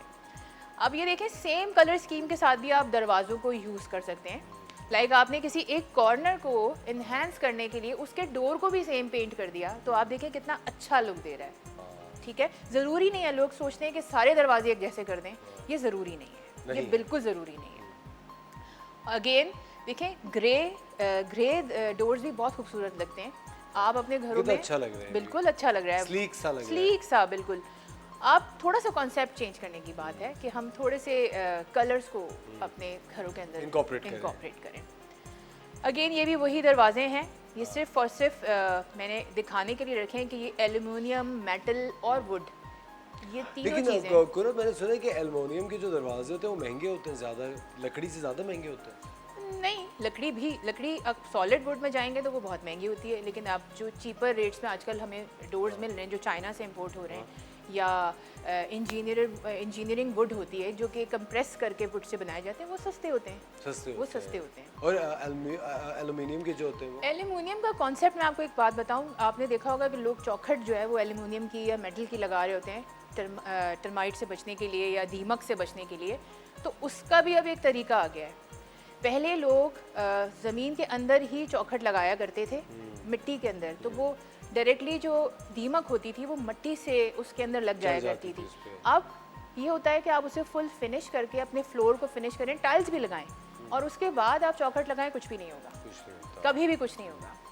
स्टनिंग दरवाजा, देखें ब्यूटीफुल, कलर्स के साथ प्ले करके आपने कितना अट्रैक्टिव बनाया है। बहुत attractive। और कितने अच्छे हैंडल्स और हर चीज़ के उन्होंने लगाई हुई है और बहुत खूबसूरत लग रहा है, वेरी रॉयल, रॉयल लुक। बहुत रॉयल लग रहा है। और हम लोग क्या करते हैं, सिर्फ वुड बेस्ड दरवाजे लेके जो कि बने बनाए मिलते हैं, आप कारपेंटर से खुद कहकर अच्छे दरवाजे बना सकते हैं। और थोड़ी रिसर्च कर लें, ये किसी इंटीरियर अब डिजाइनर से तो मिल लें। इंटरनेट पे हर चीज़ चीज़ अवेलेबल है, available हर चीज़ अवेलेबल। बिल्कुल। ख़वातीन और हज़रात, चलते हैं किचन की तरफ। और जी, आपकी रेसिपी तैयार है? जी असरत बिल्कुल तैयार है। मैंने अभी अभी इसमें तड़का लगाया है, क्योंकि तड़के के बगैर तो कोई चीज अच्छी लगती ही नहीं है। जब बिल्कुल, तक आप तड़का ना हो। जिस तरह आप इस शो का तड़का है और आज कुरत भी है तो डबल तड़का हमने लगाया है। आपका तड़का बहुत अच्छा तड़का है तो सब है। बिल्कुल, तो ये कड़ी तैयार है जी हमारी। कड़ी रेडी है हमारी पंजाबी, हाँ। और हमारा राइस भी रेडी है। और मैंने आपके लिए अलग से फ्रिटर्स भी फ्राई करके रख दी, जो आपने मुझे ब्रेक में कहा था। जी, ये बताना जरूरी नहीं था, मैं बताती हूँ। लेकिन बहुत शुक्रिया chef Naureen, Thank thank you you, very आपका मच। भी कुरत, आपका भी बहुत बहुत शुक्रिया। और ख़वातीन और हज़रात, आपका भी बहुत बहुत शुक्रिया द मॉर्निंग स्टार देखने के लिए। अब हम भी एक थोड़ा सा तड़का लगाते हैं शो पे और आपसे अलविदा लेते हैं। कल सुबह फिर आपके साथ होंगे, कल जुमे का दिन है। कल उनसा शाह डॉक्टर खुरम हमारे साथ होंगे, मुफ्ती गुलाम दस्तगीर साहब भी हमारे साथ होंगे। और अभी आपको छोड़े जा रहे हैं एक तोहफे के साथ। रात 8 बजे आप देखेंगे ड्रामा सीरियल गुग्गी की 8वीं किस्त। इसको लिखा है आमना मुफ्ती ने, डायरेक्टर है इकबाल हुसैन, और कास्ट में है अदनान सिद्दीकी और अमर खान। ये ज़रूर आपने रात को 8 बजे TV1 पे देखना है, देखना मत भूलिएगा। आपसे इंशाल्लाह कल फिर मुलाकात होगी। अपना ख्याल रखिएगा। Take care of yourselves. खुदा हाफिज़। तुम लोग चाहते थे उस लड़की को उठा के लेकर आओ तो ले आया हूं मैं। तेरे दादे ने मेरा बाजू काट दिया। निमो को शेख ले गए हमसे बदला लेने के लिए। टुकड़े कर देंगे मेरे भैया का। दुश्मनी मेरी है और निभानी भी मैंने है। कुड़ी तो कड़ ले आया शौकारों, देखना ये कि तुम लोग करते क्या। जब पागल कुत्ते कुकी के पीछे पड़ जाए तो अंजाम क्या होता है?